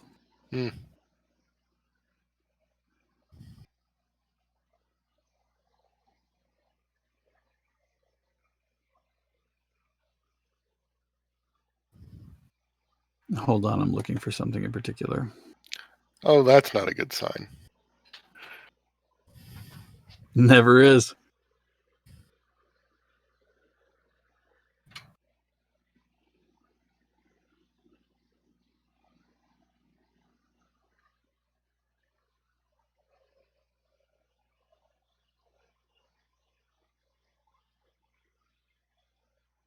There we go.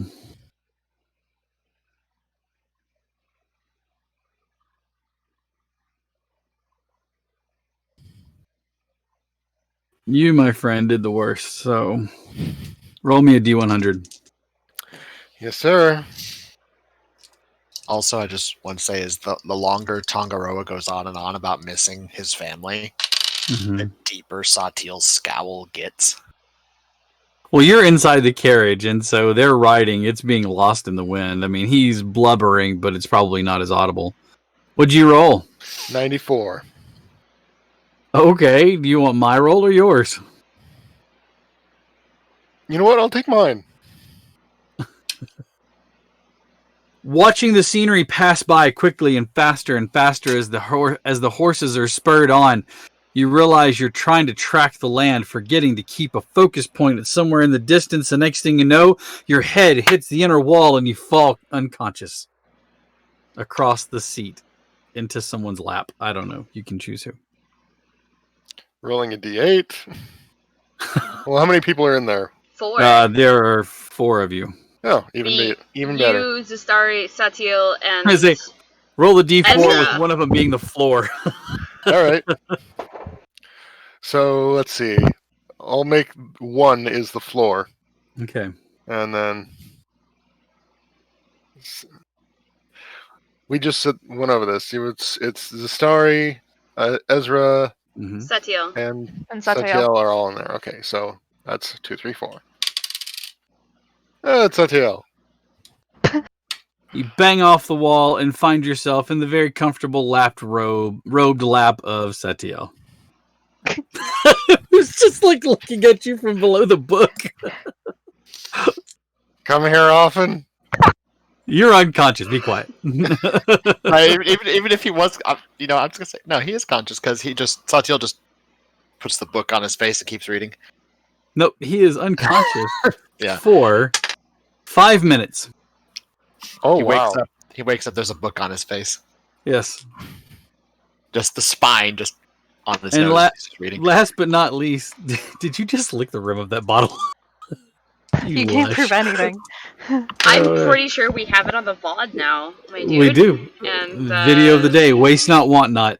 Someone I'm still someone wondering capture if that. this whole bottle will fit. I'm sure he'll clip it. Hold on. Decca, keep clip going. that. I want to get the waste not, want not bottle lick going on there. Huh. Okay. King of The bottle fits, doesn't it? Bottle fits. If it fits, you must drink it. I don't know, it doesn't fit, but still. You can Look at see that. the. Look at that. that is This a is a big honkin'. mug, Yeah, I ladies was and gonna say that's gentlemen. a honkin' big mug. Please do not hurt yourself and drink that entire mug Chug. No, I'm gonna drink it all tonight. of wine. It's fine. It's wine. Well, I need you to roll me a D100 to see if your character passes out in real life. I went to grab my dice. There are actually candies on my desk as well, so I'm like, not dice. What is it? A D10 and a D10 or D10 2D10? spot and a D. Yeah, 2D10. Pick one of them to be the one spot and one of the and then roll. Or get fancy and have ones with actual tens digits. that was 85. Your roll or mine? Yours. I rolled a 13, just so you know. Yeah. Oh, I actually like that number. Okay. I'm not gonna Or- like it after this. I feel like. But... Oh, probably not. You're looking across the row at your ally, at Mello. Okay. Who immediately said something and then passed out into Satiel's lap, and now you're looking at him. And you're studying his face, and the more you look at him, you're like, no, No. And you start imagining the images of him on the boat with your mom and you all trying to go out as a family and do this thing and mellow, interacting with your family, and you retreat into your own mind. And you become paralyzed. For the next 10 minutes, just looped into your own mind as this happens. For those of you who rolled below 15, you also lose 1 point of sanity. Yeah. Gonna have to look up what the modifiers become here. Hang on. Mine become a 17. So it's a plus yours is 3? a +3. Mm-hmm. No longer the highest in the group. I think I'm matching people now. Mine went down to a +1. Oh no! Oh no. What's the Eric, lowest you have a one? +3, don't you? What? Raise it. I had an 18. I thought you lost sanity though for some reason. Because we were Previously. both at a +4, Did I? and then I remembered being the only one for a while. Yeah, because when you made the I decision might not about have voted magic, down. because when you made the decision Yeah. about magic, you lost sanity points there. Yeah, you should. I hate to bring it up like that, but I'm like, No, it's fine. I just guess I didn't notate it. okay. I am also at a +1. But I've So been I'm at at +3. I've been but- at pretty much a +1 the That's fine. entire time. Watching again. So now I'm curious as we diverge from the story for a moment. What is your sanity? What is your sanity score? Yeah. A 12. What It about started out you, as a Q? 13. Mine's a 17. Okay, that's right. You just said that. Yeah. Sarah? Yep. I rolled perfect. 16. Would she even technically have them? Because she wasn't part of the original. Oh, that's right. Sarah, you're not I know part you of the had me original roll group. it, but Right. Yeah, you're not part of the original group, so actually you're probably the only one that wouldn't have it unless somebody divulges to you and like brings you on this trip of madness with them. and they talked about it at the trial, but she just figured that thing they did before. No one Right. ever told her about the craziness. No one ever told her about the world was once without magic altogether, and that a ritual was performed or stopped in this case, which caused magic to return. So if I remember correctly, me choosing a path also fortified Satil against certain kinds of sanity checks. Correct. Yes, that is correct. There are less frequent overlays where there might be a collision of those two worlds. Mm. So yes, because you chose that path, you decided to eschew part of that history. Your sanity is more stable, but it's still like there a bit. It's like a dream, sort of.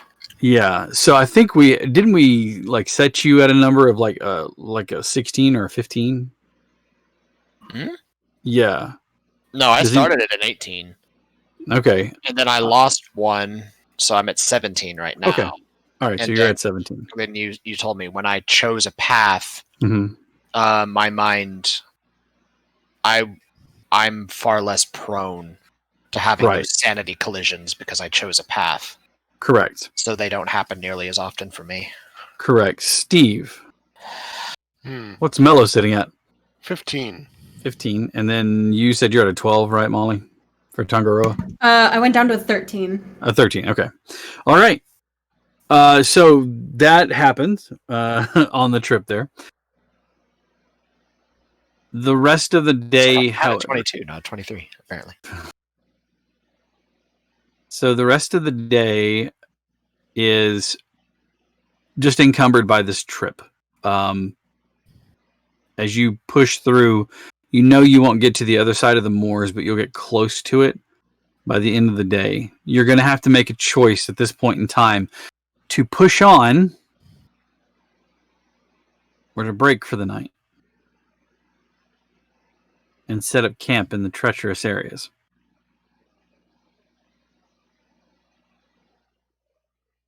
Party, what is your decision? Remembering what happened last time.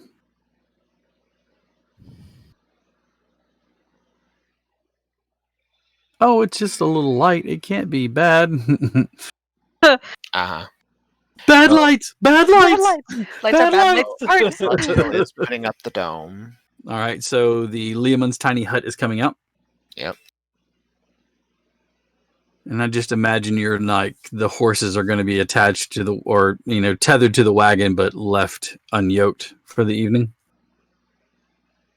Are you actually going to tether them to the wagons, or are you just going to tie them to a brake string or a brake rope, where if they need to run, they can break the rope and run,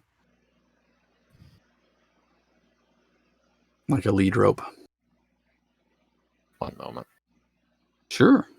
I am looking at something. It will hold all of you. It will not hold the horses. Right. Because this type of carriage takes how many horses? 2.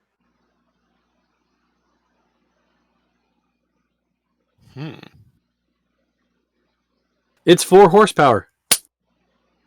Ha! Gonna have to keep it well oiled and carroted. I mean, or cheesed. You can have it cheesed. I don't think they like cheese, but you can. Steve, you've never owned horses.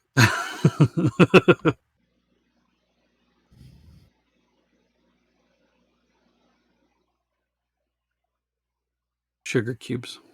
Yeah. Me realizing I have way too many spells. What a problem to have. As a Are you wizard, looking for yeah, the tower one? I am. Yeah, Are you building the tower? It exists, but for some reason it has removed itself from my spell book, and I can't find it anymore.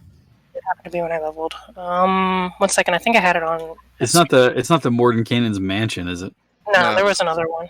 Galder's Tower. Oh, is that the one where if you cast it on the same spot, like every so often, that it becomes permanent? Yeah. Hell yeah, just claim the moors as your own. That'll go over well. Yeah, Galder's Tower. I mean, yeah, like see, it exists in D&D Beyond. I see it available for wizards, but it doesn't show up in my book anymore. I don't know why I had it on Esther's. Do you still have it? Yeah, I'll link it to you. Or I'll copy and paste it in the main chat. I mean, yeah, I have it pulled up like in another thing, but I just can't add it to my book again. Is it the one that's in Xanathar's? No.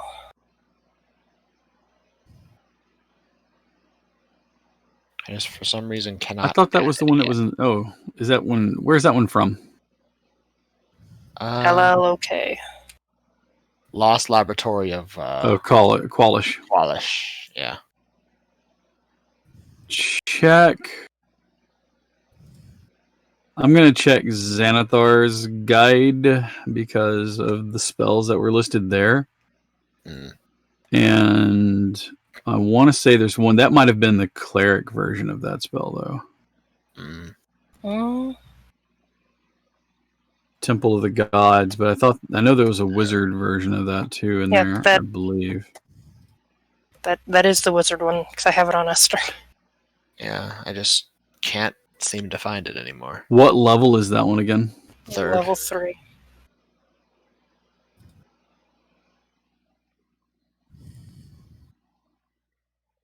Anyway, I can say I have it.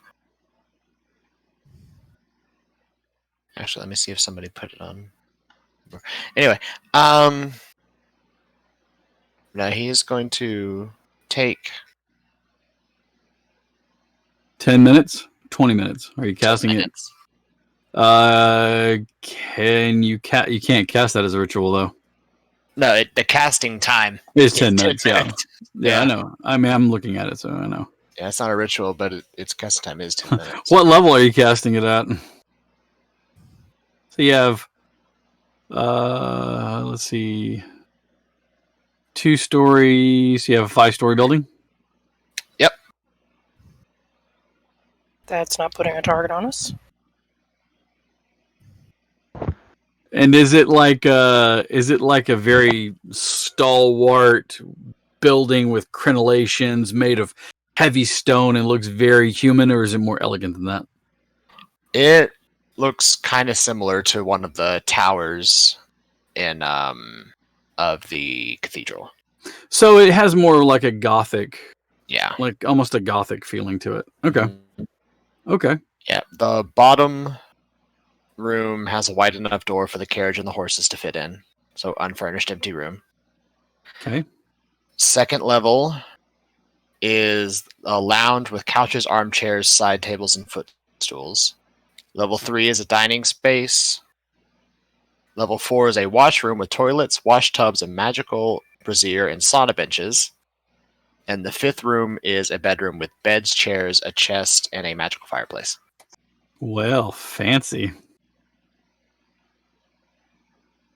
This is what you get, people. Yeah, as he just sort of gets out, just pulls out a stone, sets it down, and just is sitting over it with his hands over it for 10 minutes. You watch as this tower grows and erects itself there on the spot. Large enough for you, these large double doors that open, allowing you to pull the wagon and the horses in safely from the outside elements. The entirety of the building stands at your beck and call as the creator of this building. Yeah, once everybody's in, he will seal the door and alarm ward the door. He's like, well, I was playing around with this while all of you were gone. So this is, cart horse area. Upstairs is a lounge. Next room is a dining area. The room above that is a washroom for anybody who needs it. And the top floor above that is a bedroom that all of us can fit in. With a fireplace in case, those of you who aren't used to the cold get cold. Definitely an upgrade from the dome. Well, it is, yes. However, this isn't an impenetrable barrier of magic. It's just stone. Looking around, are there any windows?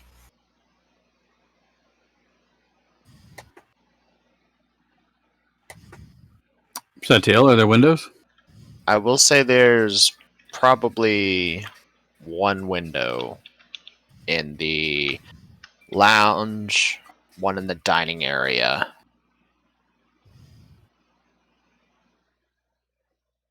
And yeah. Something to And let the one in the air out in bedroom. the bathroom. Yeah. No windows there, just makes the whole thing into a sauna. So this doesn't have a magical ward up against anything, right? No. Okay.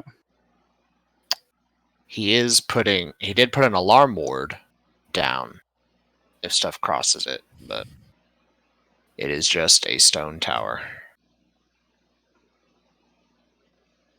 All right, give me just 1 second here. However, he is going to take one of the beds and put it in the middle of the bedroom, and he is going to tiny hut the middle of the bedroom. Okay. So their sleeping area is protected by hut inside of a fancy tower.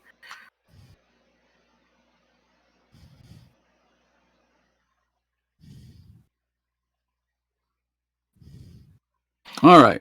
While you all are taking a rest, let's do something fun. Who wants to win a code for the legendary bundle from D&D?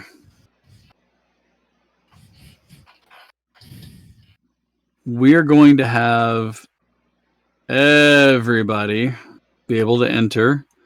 So that means that these guys, the players, will as well. The only person that doesn't is me, because I already have it. But we're going to give everybody a chance to win. Okay, this is an even playing field. I'm using the Nightbot from Twitch.tv and the Nightbot.tv for the giveaways. And what we're going to do is a keyword. Okay.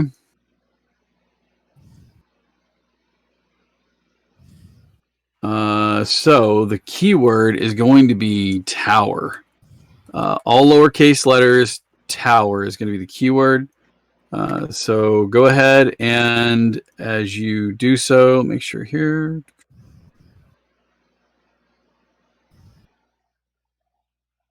Excellent. And then it's going ahead. It's marking you all now, so make sure you're active. You type in the word tower, and we'll give everybody a chance to get entered in there. So please make sure you enter in the keyword tower. And in just a few moments, we're going to do that. So again, a huge thank you to everybody who has joined us tonight. We run this show every Monday. We have Vampire the Masquerade on Tuesdays.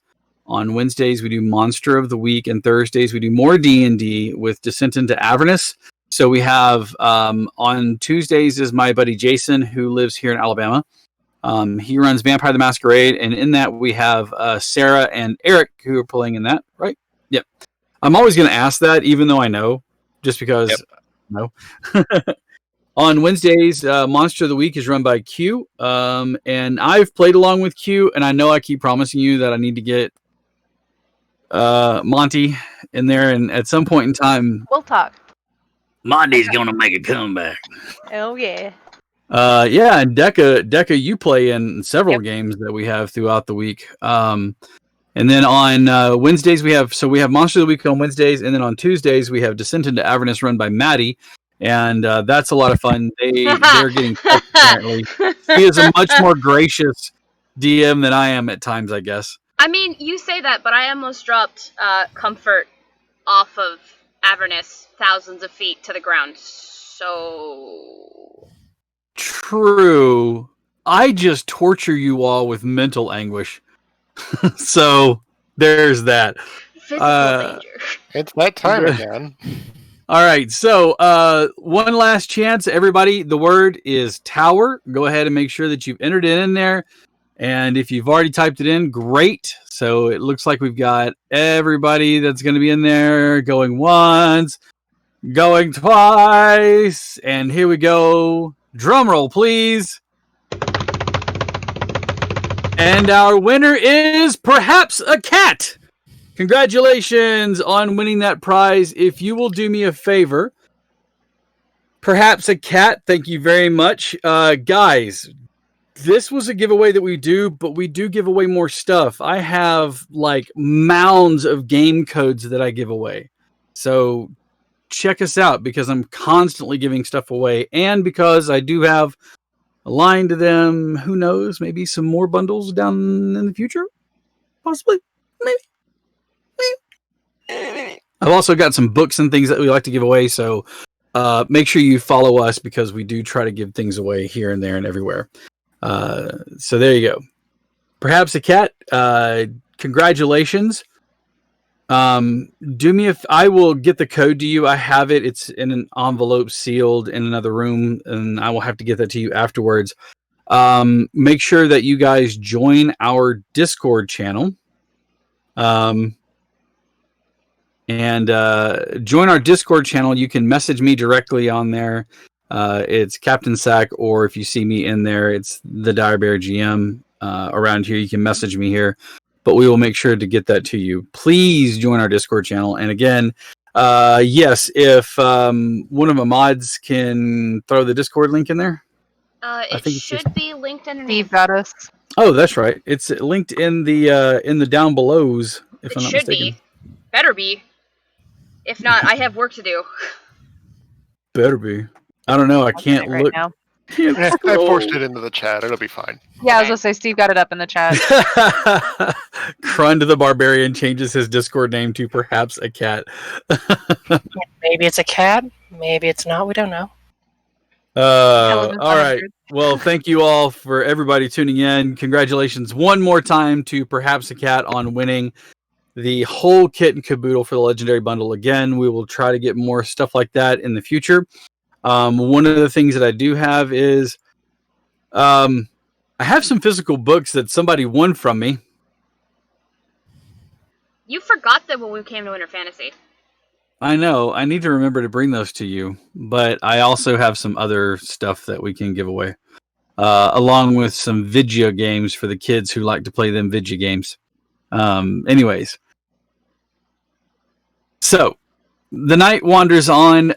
Even though the tower is not barred from an outside interaction, nothing seems to try to pass the threshold of the door. And strange noises abound in the night.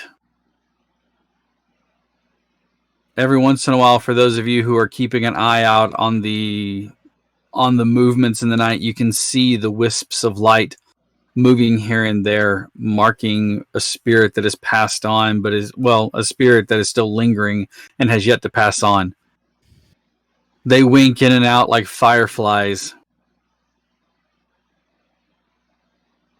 Eventually, the sun breaks, the clouds part. And today seems to be a bit more vibrant than the previous day. No rain seems to be pouring in, and your spirits seem to be lifted as you head off once again, tearing down the tower, unless you'd like to come back here and plant it again in the future time. The tower lasts for 24 hours. Oh, that's right. So it'll stay there. So as you leave the tower behind you, heading in, you can see the woods that mark this last leg of your journey to Jopus Landing. The mostly coniferous forest is still green, or I should say green, blue-greens, the deep greens of those needled trees. The land rises around as the road drops into gully and way as you move on. The road widens and becomes less rough. You can see the offshoots for other routes, but knowing to keep yourselves straight on the path. And despite the disheartening discomforts of yesterday, today seems to be a lot better.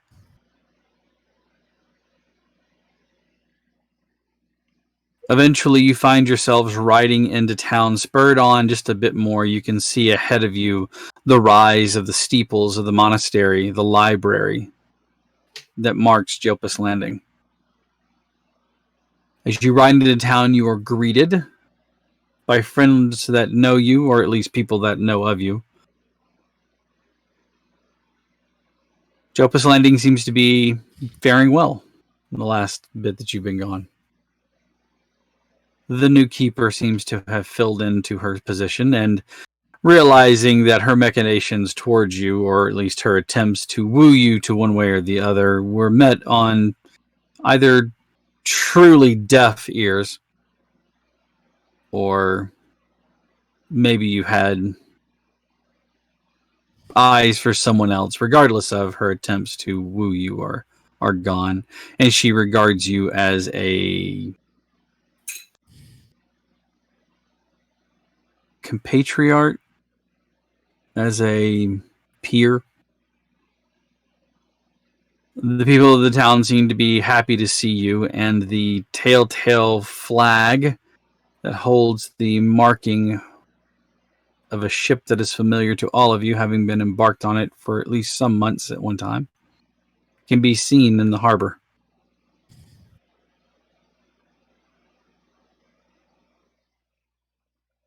Ezra, do you waste any time, or do you head straight off? To mum? To mum. To mum. To mum. To mum. To Mello? mum. Are you I'm already heading? my way. Oh, you caught up. Mello's already like halfway down the road. We'll race, I swear. Are you in human form or Oni form? The last time I went on the docks, it was a problem, so as we get close to the docks, I will switch to human form. All right. So you watch as Ezra and Mello try to make a race to see who gets to Aurelian's ship first. Zistari, Satiel, Tangaroa, and Zora. left to put the horses away. Actually, as you get there, one of the stable hands for the monastery takes the reins from you and leads the horses away. But what are you guys doing? Is there anything you'd like to take care of? Or are you heading directly to the ship with your gear?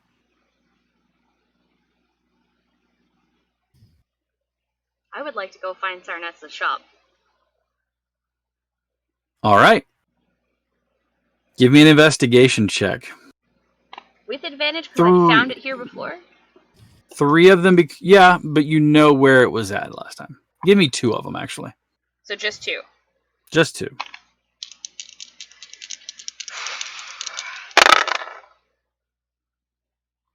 Alright, well that could have been worse. 11 and 18. Okay. And one more? 18. Okay. It's not where you remember it being, but the garish orange door sits between 2 shops where there should be no door. There isn't an adjoining building between them. They're just wall to wall, but yet here it sits in this impossible thing. The placard beside it reads, as it always does, Sarnesses, Sundries, and Such. It is still painted, although it looks fresher than before. That garish orange color, almost the color of what we would say a traffic cone. She's gonna It push is the an door unmistakable. open. As This you is what push she the was door looking for. She's just gonna push the door open and step in. You push the door open, and there's a tinkling of a bell. Not unfamiliar. There sits the row upon row of items and curiouser things. Things in jars that move and look at you with multiple eyes. Weapons that seem to sing of their own accord, and all manner of devices. All of it neatly and tidily tended to. From around the edge, as the doorbell tinkles, you can hear a man walking around. A slight podge to his build. The hair still bald, just slightly going thin on top, with a crown of hair. Slightly large nose reddened from his love of drink. The long robes as he comes around the corner with the thick mustache over his mouth. Hello, I would like to welcome you to Sarnesses, Sundries, and Such. I am your humble hedge mage, Sarness. It is don't I know you from somewhere? Yes, Sarnes, you were the one who transferred my Frostbrand from a longsword to a rapier. Yeah, that's right. It starts with a Z. Zesty, Zestarino, Zestari, that's the name. How are you? I'm good. And what pray tell brings you into my shop at these and he kind of looks at his arm. There's nothing on there, but he goes, at this time of the morning. Well, we're looking for something. Okay. And I think that you might be the most qualified to help us find it. That depends. I mean, sure, I'm well versed for finding things that might be lost to use and people that need things found. And as you can see, I'm pretty handy with transferring powers from one thing to another, but I don't know, you might be asking a lot of me, kid. What do you need? What is it that I'm looking for? We're looking for a shattered sword. The shattered sword. A shattered sword, broken into 3 pieces. 2 blades and a handle. Not two blades on the sword. The blade broken into 2 pieces, and then the handle. 2 blades broken. And by chance, would this blade have a particular name?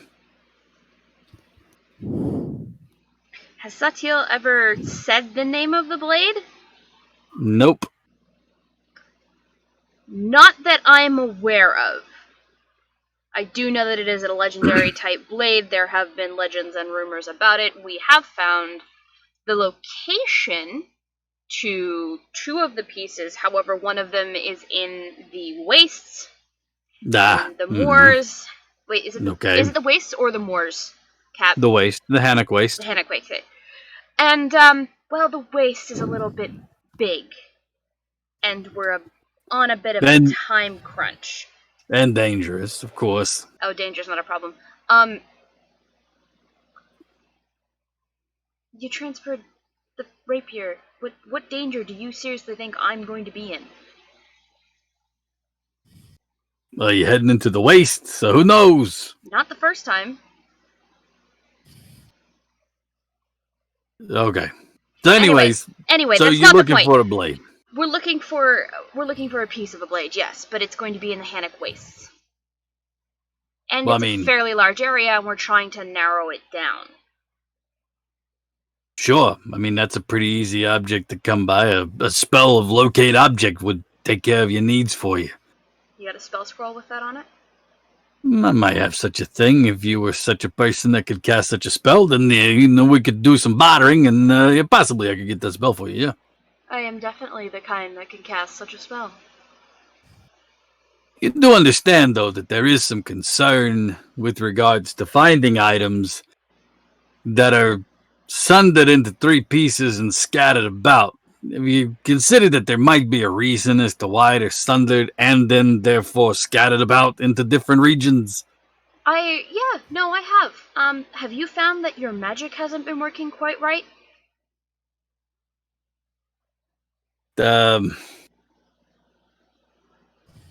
happens to a lot of magicians that they get to my age. You know, it's nothing. It's fine. I just take some rest. More than some normal. echinacea. Boom, I'm back on more than normal. Yeah. I kind of recognized that something was going on there. I don't want to get too much into it. I don't want to put you in danger. You're a fantastic man. I appreciate that. You're pretty good yourself, kid. But we need this to solve that problem. All right, well, now I'm going to have to ask, since it directly affects my line and profession, what sort of troubles do we find ourselves in? The world-ending kind? Yeah, I've been there before. Not fun. Anything in particular? Large, scary monster with lots of cult followers? Well, he might have cult followers by the time we get to him. Okay. Don't like the sound of that at all, but okay. Yeah, I don't either, but still gotta do it. Sure. All right. Well, I mean, yeah, I can find the sword and perhaps give you the scroll, but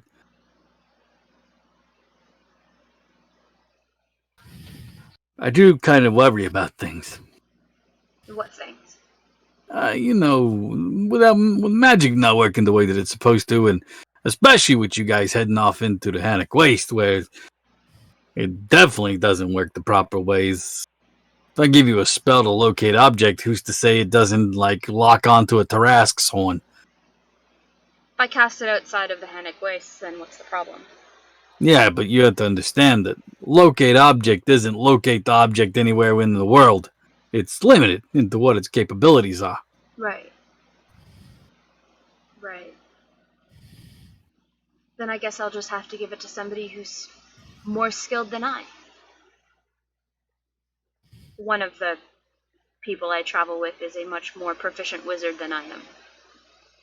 Which isn't to say that I couldn't do it, but if it came down to it, it would probably be better for him to do it. No, of course. But yeah, I'll be happy to sell the scroll to you. It's not a problem. Yeah, how much is that going to cost me? Oh, gosh. The DM's that's a great question. Me, the player, the last time I did this, I had to do a favor for this guy, and somebody got pissed at me. Yeah, you made a friend.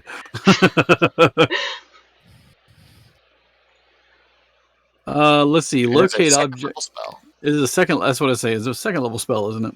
I can't cast that yet. I can next level. I level up to a level 11. I can cast it because I take my 3rd level in wizard.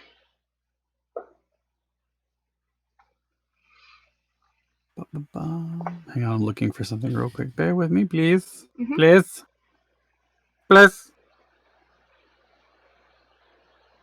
Plucks.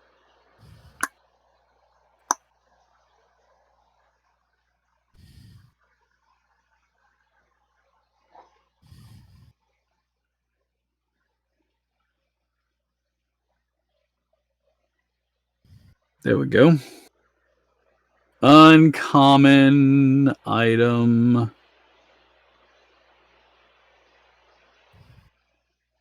Uncommon rarity. So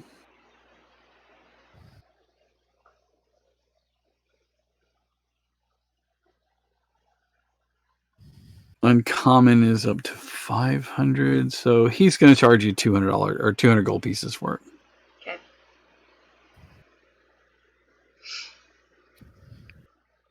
$200 gold pieces for a scroll. Hold on a second. Me about to go into bartering mode. God damn it.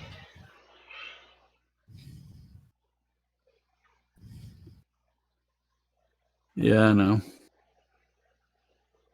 Yeah, no. He'll stay with what he says. 200 gold. Okay. Alright. I'd like to start a back and forth, inquiring about how he made it, etc., etc., etc., to determine for myself whether or not it would be worth, 200 gold pieces, as it were. I have a feature. I haven't gotten to use it at all. We're level 10. I want to use Ear for Deceit. I really do. Just to be sure I'm not getting swindled, because as much as I love this man, he is still a shopkeeper. Okay. So, Ear for Deceit, whenever you make an insight check to determine whether a creature is lying, treat a roll of 7 or lower on a d20 as an 8. Okay. He walks over to a wall that just looks like it has a tapestry hanging on it. Yep. And he slides it aside, and you can see that it has volumes of books, all orderly fashion. Mm-hmm. And they say, like, they have a 1, A through G. Okay. And the next down says 2, A through G. Then you see, like, wine holders, you know, that they're shaped like the diamonds, but instead of holding bottles of wine, they have spell scrolls in them. Right. I did roll an 18. Okay. Just for the... He walks over to the wall and looks at the second level, and he pulls that book off the shelf, and then he opens it and blows a little dust off of it, sets it down, and he turns it. You want to know how I made it? Fine. I scribed it from this book onto a scroll located there on the wall behind me. You see all those books behind me? Yeah, Those are my spell books. If I live through this, can I come back an apprentice? Maybe. We'll see. Okay. So, I took the time Of to course. accumulate all these spells, put them in books, and organize them nicely. Did you see the organization on the wall there? It's beautiful. Yeah, exactly. It's beautiful. So I know what I'm doing. I trust you. Consider it a new wizard's He curiosity. closes the book slowly, walks back over, and he puts it back on the shelf. And then Zestaria is going to count out 20 platinum, lay it out on the table, and she's not even going to haggle. Nope. I want this man to fucking teach me. I'm not going to offend him no more. We're just going to slide everything he asked for across the table. He walks over and he pulls the scroll out, and then you watch as he moves around, and then he pulls another one out. He walks over to you and sets down the first one, and he turns it and slides it forward.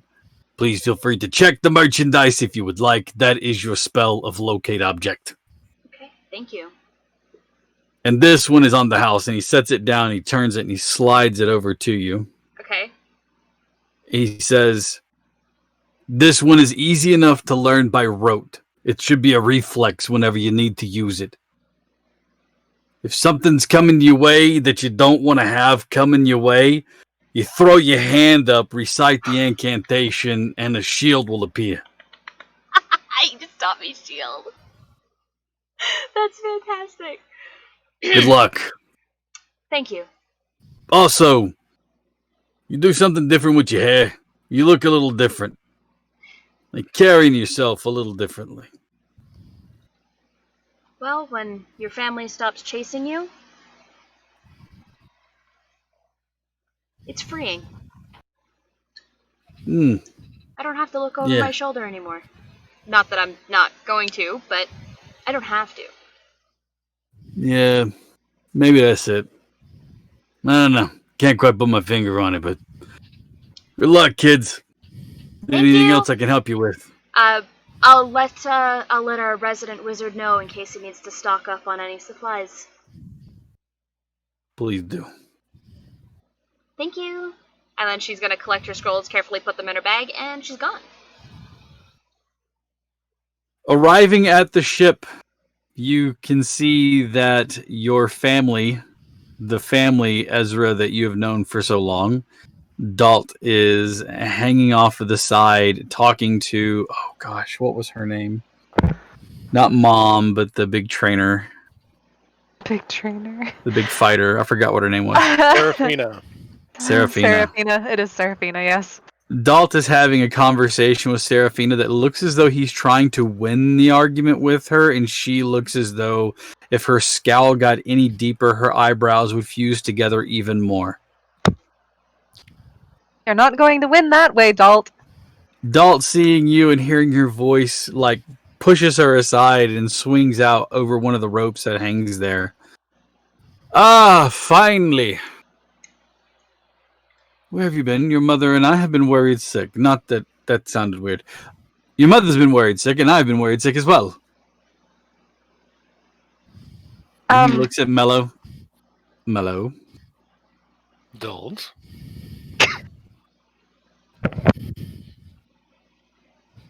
He did tell you. I'll be honest, I didn't believe him at first. But now that you're saying it, I guess. Oh no. The rumors are true. They've been swinging in the same hammock, so to speak. I don't need to hear that. Riding the Thanks. same waves. Stop! I will stick my fingers in my ears and make the la la noise. Cresting the same. No! La la la la la la. Washing up on the same I'm gonna go. beach. I'm Gonna Going go! swimmingly. I'm walking. I hate No, you. no, no, come back. I've got No. more. No. Where's Mom? Below deck. He's off. Couldn't resist. Seraphina, I told you, if I've told you once, I've told you 1,000 times, we obviously need more lard. It's called a larder for a reason. You put things in there.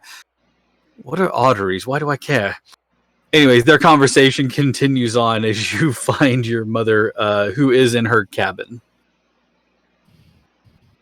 She is poring over an open book. It is obviously one of the ledgers that you're used to seeing, which talks about cargo in and any jobs that she's taken and things like that. She does have currently like a worried look on her face. Or a concerned look.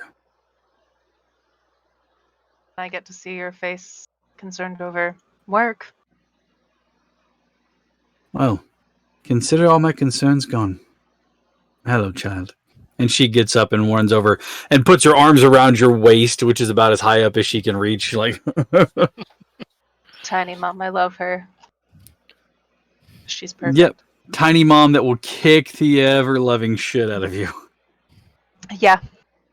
Sorry, business has been slow. I've not been hired for many jobs lately, and I'm just making sure that I can afford everything to pay everyone. I can understand that. Actually, I think there was conversation within my group and hiring the ship. Oh? Where to? Well, we're looking for an item, and like, hopefully, Mello remembers the name because I don't, because I'm a fool. Every time it's said, I'm like, it does not stick in my brain. None of the characters know the name of the item you're looking for. No, not the item, the place. Archipelago? Yeah, the archipelago. Archipelago. Do you remember that? Archipelago. Do you remember the name of the archipelago? Mello? Let's be honest. Do you think Mello remembered that? Do I think Steve remembers that? Normally I take notes on this sort of stuff, but do you think Mello would No. remember that? No. So I Darevin. decided not to take notes. Daravin's Archipelago. Wow, Steve, Darevin. that is just taking in character to a whole new level. Fine, I'll write it down. No, Sarah, the continue phrasing on continue that, I tap Tiny Mom and did my turn. I realized that after, and there you go, Mervs. That's Well, I mean, Deca was already commenting on your HP being at 69, so Yeah, I'm just not leveling my HP anymore. that's it. You're just stuck at level 10 forever and ever. All right, so you tell Mummy Dearest that you would like to charter the vessel for Daravin's Archipelago. She looks at the two of you for a moment.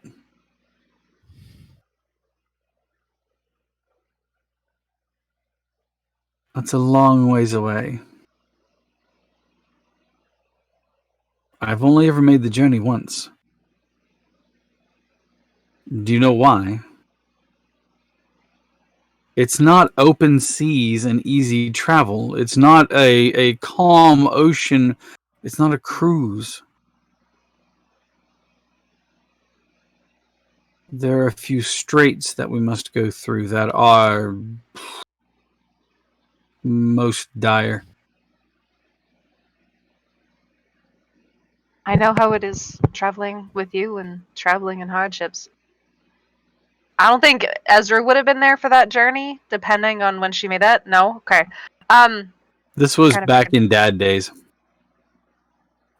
that explains it. I may not have been there for that time, but I can help get us through this one. And let me guess, you're tagging along? Looking at Mello. I Shut the mean, door. No, I'm kidding. I He certainly wouldn't shuts want the to door in be, his face. I certainly wouldn't want to be useless. If help is needed to get somewhere, and I'd like to get there anyway, mutually beneficial. Besides, I can train some of these goofballs to actually do something useful as well. Other than, try not to drown. That was funny. Seraphine isn't done with you yet. Anyways, look.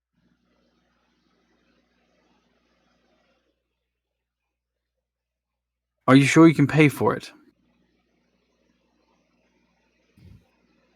Can't charge my child. That's ridiculous. Oh, most of my extra coin goes back towards the ship anyway.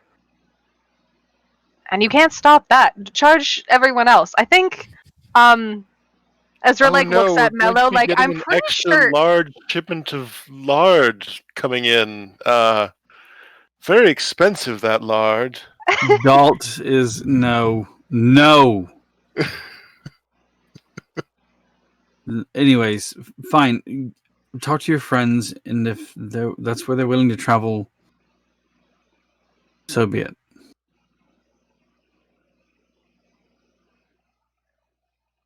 I think, I'll be honest, I believe Satiel has a lot of money anyway, so he could probably... He's a wizard. He has no money. He has no money. Actually, in that bag, I'm pretty sure there's still a couple crystals that are mine. I think. Some crystals that are here. They're gonna be a fight in a minute. I think. No. I'm not gonna. No, I'm sitting here looking. I think there's I don't know if I took them all, but at this point, see, there is 3 left. I knew there was an amount. I specifically wrote it out separately, so I didn't add it in. I've got a couple extra crystals I can. Yeah, because Ezra did tell Satiel to hold on to them, but they're his when he needs them. I don't have pockets, that's why. So I specifically wrote it out separately as Ezra's rubies. Those trousers don't have pockets on them. That's unfortunate. No, he's Okay. got like little they're like little fanny pack sections. That's where he keeps his shurikens. Yeah, I don't need them, but now I do actually. So I'm gonna think about that for the next week. The darts, can- the ones with the tassels. So you throw them. I'm gonna become a ninja by the end of this. That's my goal. Psychic ninja.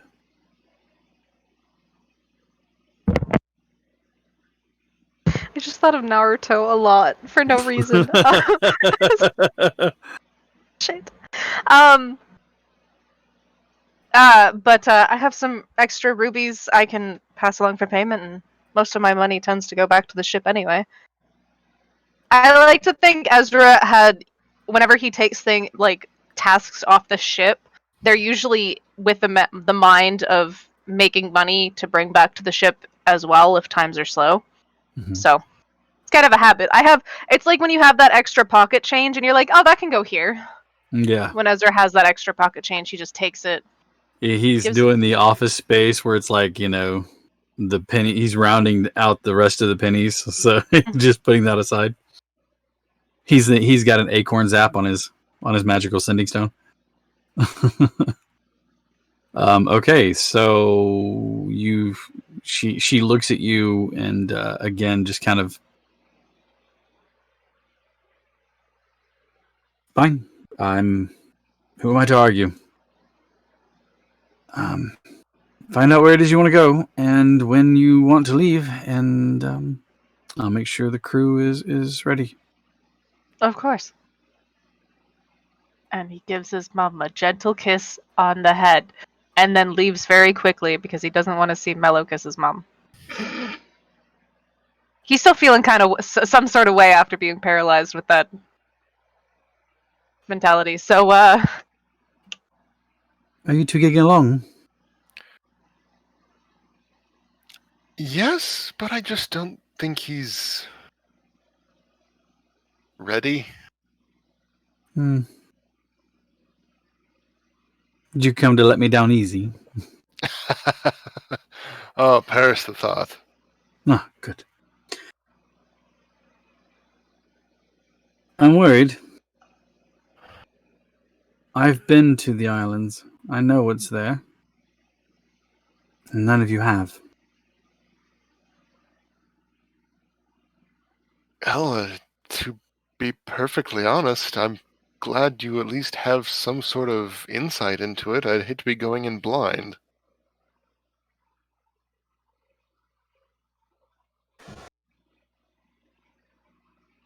I know my crew, and I will be perfectly fine.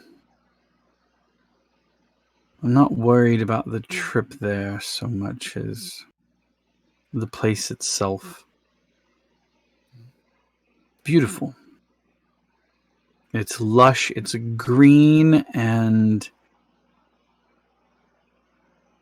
it's deadly, dangerous. Not that the people there are dangerous, but there's a reason why you don't see many of their ilk wandering all over the place.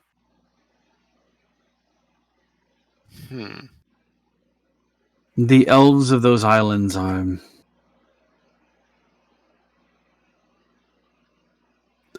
different.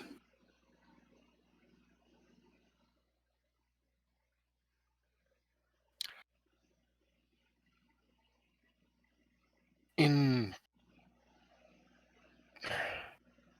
a way that, say, a wizard is different than a sorcerer? What different? They merge magic to do things that I've never seen before.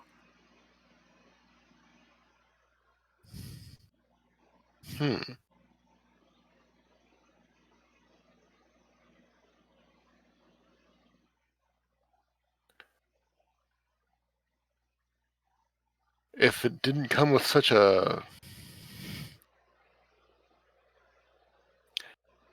tale of well, without a reason to be wary, I would find that fascinating. A lot of time has passed, though, so who knows? It may be a very different place these days. He is my son, and so I worry. And I've gotten fond of you, of course. So there's that, too. Well, if there's anything I know about our group is that we will do our best to take care of each other. Yes, as you hurtle headlong into danger. That's how we found out how to take care of each other.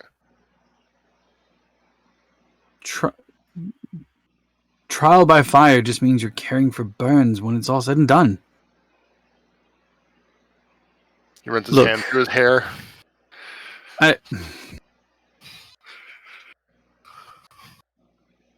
Don't get smart with me.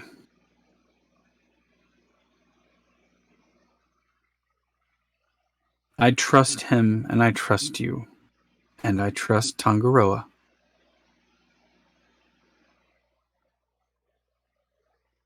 And I don't have distrust towards the others. I just don't know them. And if you tell me that you all will care for one another and have each other's back, then who am I to say otherwise? I would feel comfortable if we packed a bit extra powder and some shot. That's all.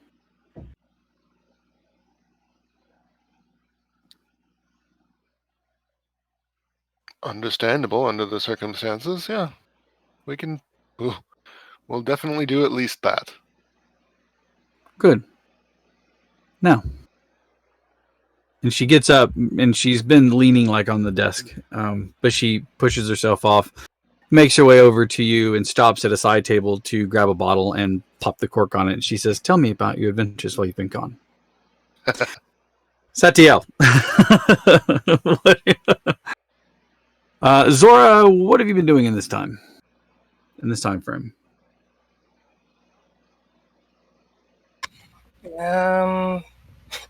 After watching as the story run off, probably just kind of looked at the other rest of the group that was still there. I was like, are we doing anything? And Mello and Ezra are immediately heading out towards the dock. Satiel, Tangaroa, did you follow along, or did you kind of hang back? Yeah, I'll follow. Okay. Satiel, was there anything in particular you want to do, or you just kind of saw as this story disappear? He's gonna kind of just arm around Zora's shoulders and to the monastery. You guys head into the monastery. She's gonna be like, "Is there anywhere in the garden that you think they'll let me plant this?" And she like holds up the wisteria. I don't think it'll do well on a boat. Well, there's plenty of places, sure. Okay, probably do that before we leave. I would advise it. Yeah, I'll get mad if I try and drug and craft it into the ship. You know one of the groundskeeper, Brother Ptolemus, and he will help you to find a nice place where you can do it. As a matter of fact, he says to you, Satiel, if I may make a suggestion, I might know the perfect place to put this. And he kind of motions for you to follow him. So the monastery is kind of a big L or V-shaped with some buildings just to the outside of it. He guides you to a back corner just past the buildings where some of the garden lies and some of the area at the edge of the forest. And you can see a small plinth that sits there. Mm-hmm. And there's a plaque attached to the top of it. The top of the plinth is angled slightly. As you get closer, you realize that it is a shrine erected in honor of your late father. He just kind of stops and goes still for a little bit. That'd be a good spot. So we'll kind of dig a little hole and put it in there and druid craft it just to give it a boost so the roots take. And probably pull out a couple more seeds from Pocket O Seeds and just cast them around and druid craft that so there's blooms.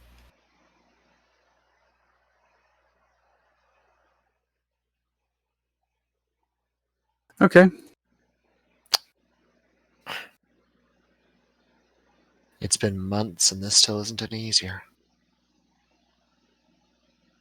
Grief never is. You just find other things to kind of put around it to pad it. I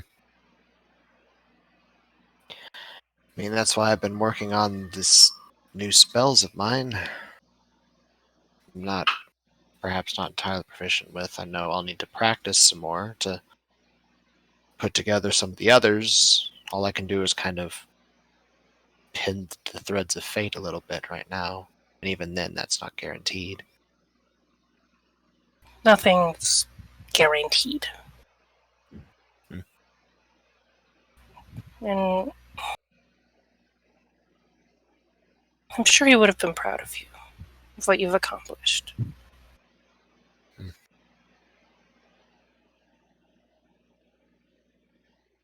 I get the feeling that he's probably up there drinking away, knowing I'm probably about to go fight a god eventually. Well, you're not going on your own. You've got a band of whatever the hells we are. Chaotic acquaintances? Chaotic acquaintances. Yeah. I suppose in the spirit of chaos this works. And he'll just dip down, plant a kiss right on her lips, and then walk off. Zora EXE has stopped working, and she just kind of walks into the forest.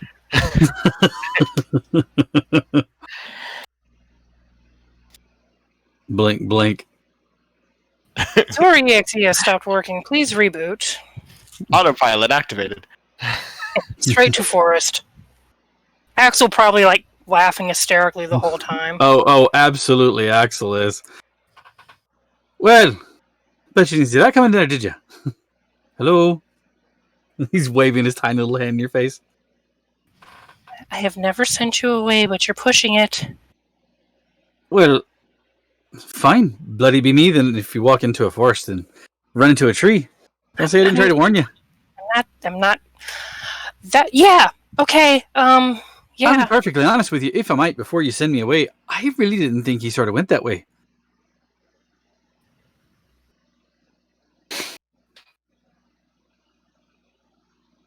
I thought he preferred, rougher hands and lips, if you catch my meaning.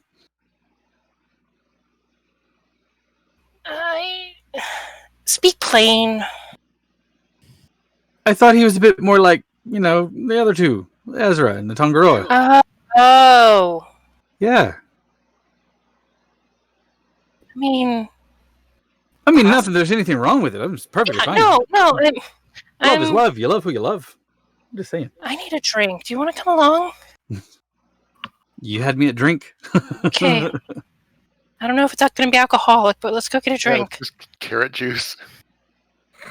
Give me the strongest fruit punch you've got. Make it the sweetest thing on the planet.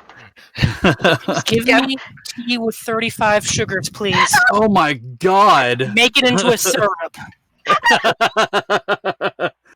Why don't you try just drinking the honey straight out of the bottle then next time? My teeth Well, hurt actually, from just chug that syrup. description. Just take a honey dipper out of the jar next time. Save yourself some trouble. Listen, Yeah. I got a better question for you as you're wandering around. And again, you might send me away on this one, but I just want to make sure. Do you even like him like that? Because to be perfectly honest, I thought you liked the fair ones as well. Again, not that there's anything wrong with it. I'm just saying. When you look like this, and she kind of waves her hand at the birthmark, and you saw my sisters. You get used to just being happy being someone's friend. But Zara, Mm, you do know you're a beauty in your own right. And It's that's from a friend. I appreciate it. I really do. But All right. it's easy to be a duck by yourself, but when you're a duck amongst swans, you're just a duck. Swans are a bit of bastards anyways. Let's go get that drink. Yeah, let's get a drink and figure out what we're gonna do with this. And as you grapple with your revelations, and a boat is secured and scrolls are found, Tangaroa, you skip down to see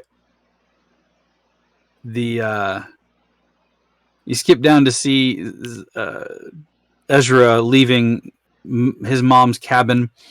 Dalt and Seraphina's conversation is now moved to where Dalt has an arm conspiratorially around Seraphina and going, just picture it. Pats of butter all shaped to look like birds. It would be the finest toast you've ever had. Seraphina does not look interested in this conversation at all. But who doesn't want toast with a wee bird on it? Can you imagine that?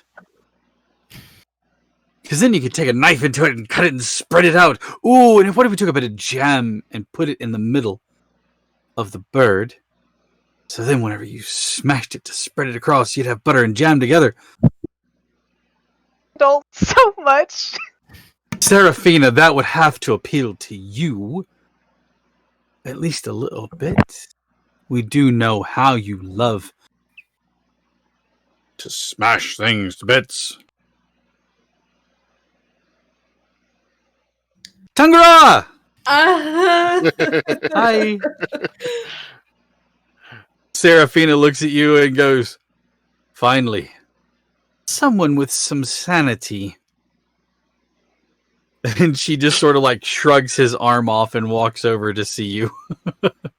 Hi. What, we're talking about birds, killing birds with Oh, stone? it's pats of butter shaped like birds for your toast. It just sounds so violent. We could put them. Fine, I'm a genius and no one understands it.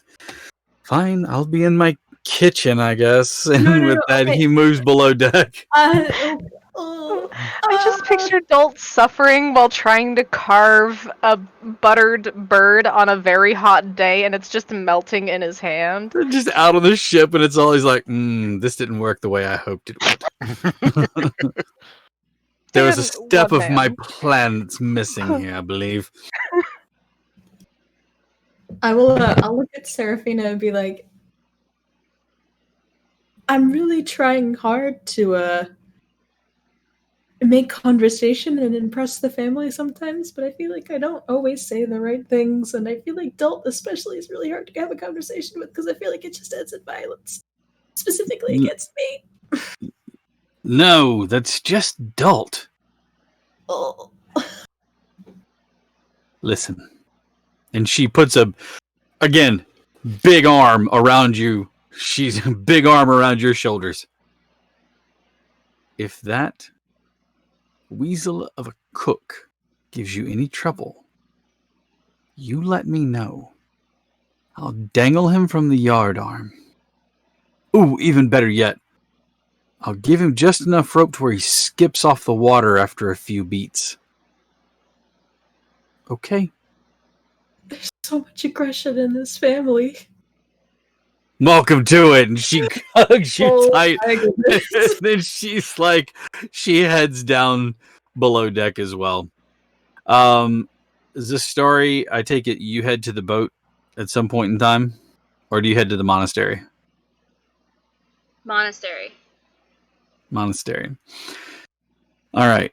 With the rest of the party catching up to one another, except for some of us who have wandered off to find something hard to drink and ponder our revelations, family, new information about the trip being shared over a glass of wine behind the fade to black screen. Ezra and Tangaro, you make yourselves comfortable. We are going to end this session of the Escorts. Next week, when we get together, we will have decisions to make, even though I know we said that we were going to the Hanek Waste, the Hanek Desert. that there might be a small stopover using the boat out of Joppa's Landing. Scrolls have been found and need to be shared, and revelations about personal feelings need to be explored, or not, depending on how well the player and or character wants to clam up about all that. Just swallows it down and deals with the cancer later. Anyways. All that shit up. A huge thanks to everybody. We've had a huge amount of viewers tonight, and I want to thank everybody. If I could thank you all by name, I would. Unfortunately, I cannot. Thanks to all of our new subscribers. Guys, we really love you and appreciate you for all of that. We know that in these times it's kind of tenuous, so we appreciate you guys being able to dig deep and pay it forward in that manner. And another huge shout to perhaps a cat who won the legendary bundle. I like giving things away. I like giving. So stay tuned, because I think next Monday we're going to do another giveaway, because that was fun to watch people win and get excited. I think that next Monday will be a game, and we will talk more about that throughout the week as we go. Speaking of throughout the week, tomorrow night we do have Vampire the Masquerade Valley by Night, which is set here in the Tennessee Valley area in Alabama. And listening to Jason storytell is fantastic, especially just because I love Jason's accent. He's fantastic. Come listen to Jason do storytelling as they play Vampire the Masquerade. I don't know what's going on, unfortunately, because I have a client that I run games for on Tuesday night. But every time I look in the chat, I'm either a little bit jealous because of how much fun they're having, or I'm a little bit terrified because of how much fun they're having and what they're talking about. Back from a time skip tomorrow. Same holds true for Wednesday night whenever I see such things as, where did this kid come from? Or who is this kid? And it's like, if one of you owns a van, I swear to God, we're going to have a meeting. No, Steve just keeps I actually stealing think I'm fire going trucks. to look into also giving away a game on Wednesday night, because Awesome. I've been told by a friend we have some codes that he's willing to part with. So maybe we will see another giveaway on Wednesday night for everybody. Yes. So Wednesday night, Q is running Monster of the Week. And if you've never seen Monster of the Week or Powered by the Apocalypse games in general being played, they're a lot of fun. It's one of the first times I saw being awarded for failing. If you succeed, you mean you did that thing the right way, the way you know how. So how do you learn if you're doing it the right way? Learning by doing it the wrong way makes way more sense. So I like Powered by the Apocalypse because of that. It rewards you for failing, and I've seen that a lot from newer systems. So Monster of the Week is coming up on Wednesdays, and then on Thursdays we're back to D&D 5e, where my heart and soul belong. And we are running Descent into Avernus. I say we, but Maddie's running it. I am running a different game for other clients. So you've heard me say that word twice now. Don't forget, we are a professional GM service. We have DMs for hire. Hire us. Run your games, especially in this day and age. When you have access to the technology to do it, you can keep yourself social distance and still enjoy the things you love. My clients on Thursday still play a homebrewed game set in Faerun, dealing with elder evils and things in the stars. They've touched on spell jamming and all this other fun stuff. And it's truly fun to watch them culminate and expand upon this RP side of things that they do that they may not do in person, but they have a lot of fun playing it. If you are local to any of our DMs, we can also, if they're comfortable with that, talking about doing an in-person play, such as the clients that I have on Tuesday. So a huge shout out to them for running this week. We're running Call of Cthulhu. I've been running a Call of Cthulhu game. We sit down with all of our clients. We talk to them about what it is they're wanting to run. It doesn't necessarily have to be D&D, although that is some of us that are more prevalent in that. But we talk about what game system you want to run, what genre you feel like you want to play in. It can be Big Damn Heroes. It could be high fantasy. It could be low fantasy, gritty setting, horror genre, whatever. And then we come up with what levels and things like that. And we sit down and design all of that and sit down and run you through like a free session 0 where we do planning, and then we talk about how much it all is and what we're going to play. So that is all available to you. You can reach out to us through the Discord, send me a private message, and we will make it all happen for you guys. All right, I think I've prattled on enough. Thank you all so much again. Until next time, take care of yourselves. Stay safe. We love you. Remember, masks up. Good night, everyone.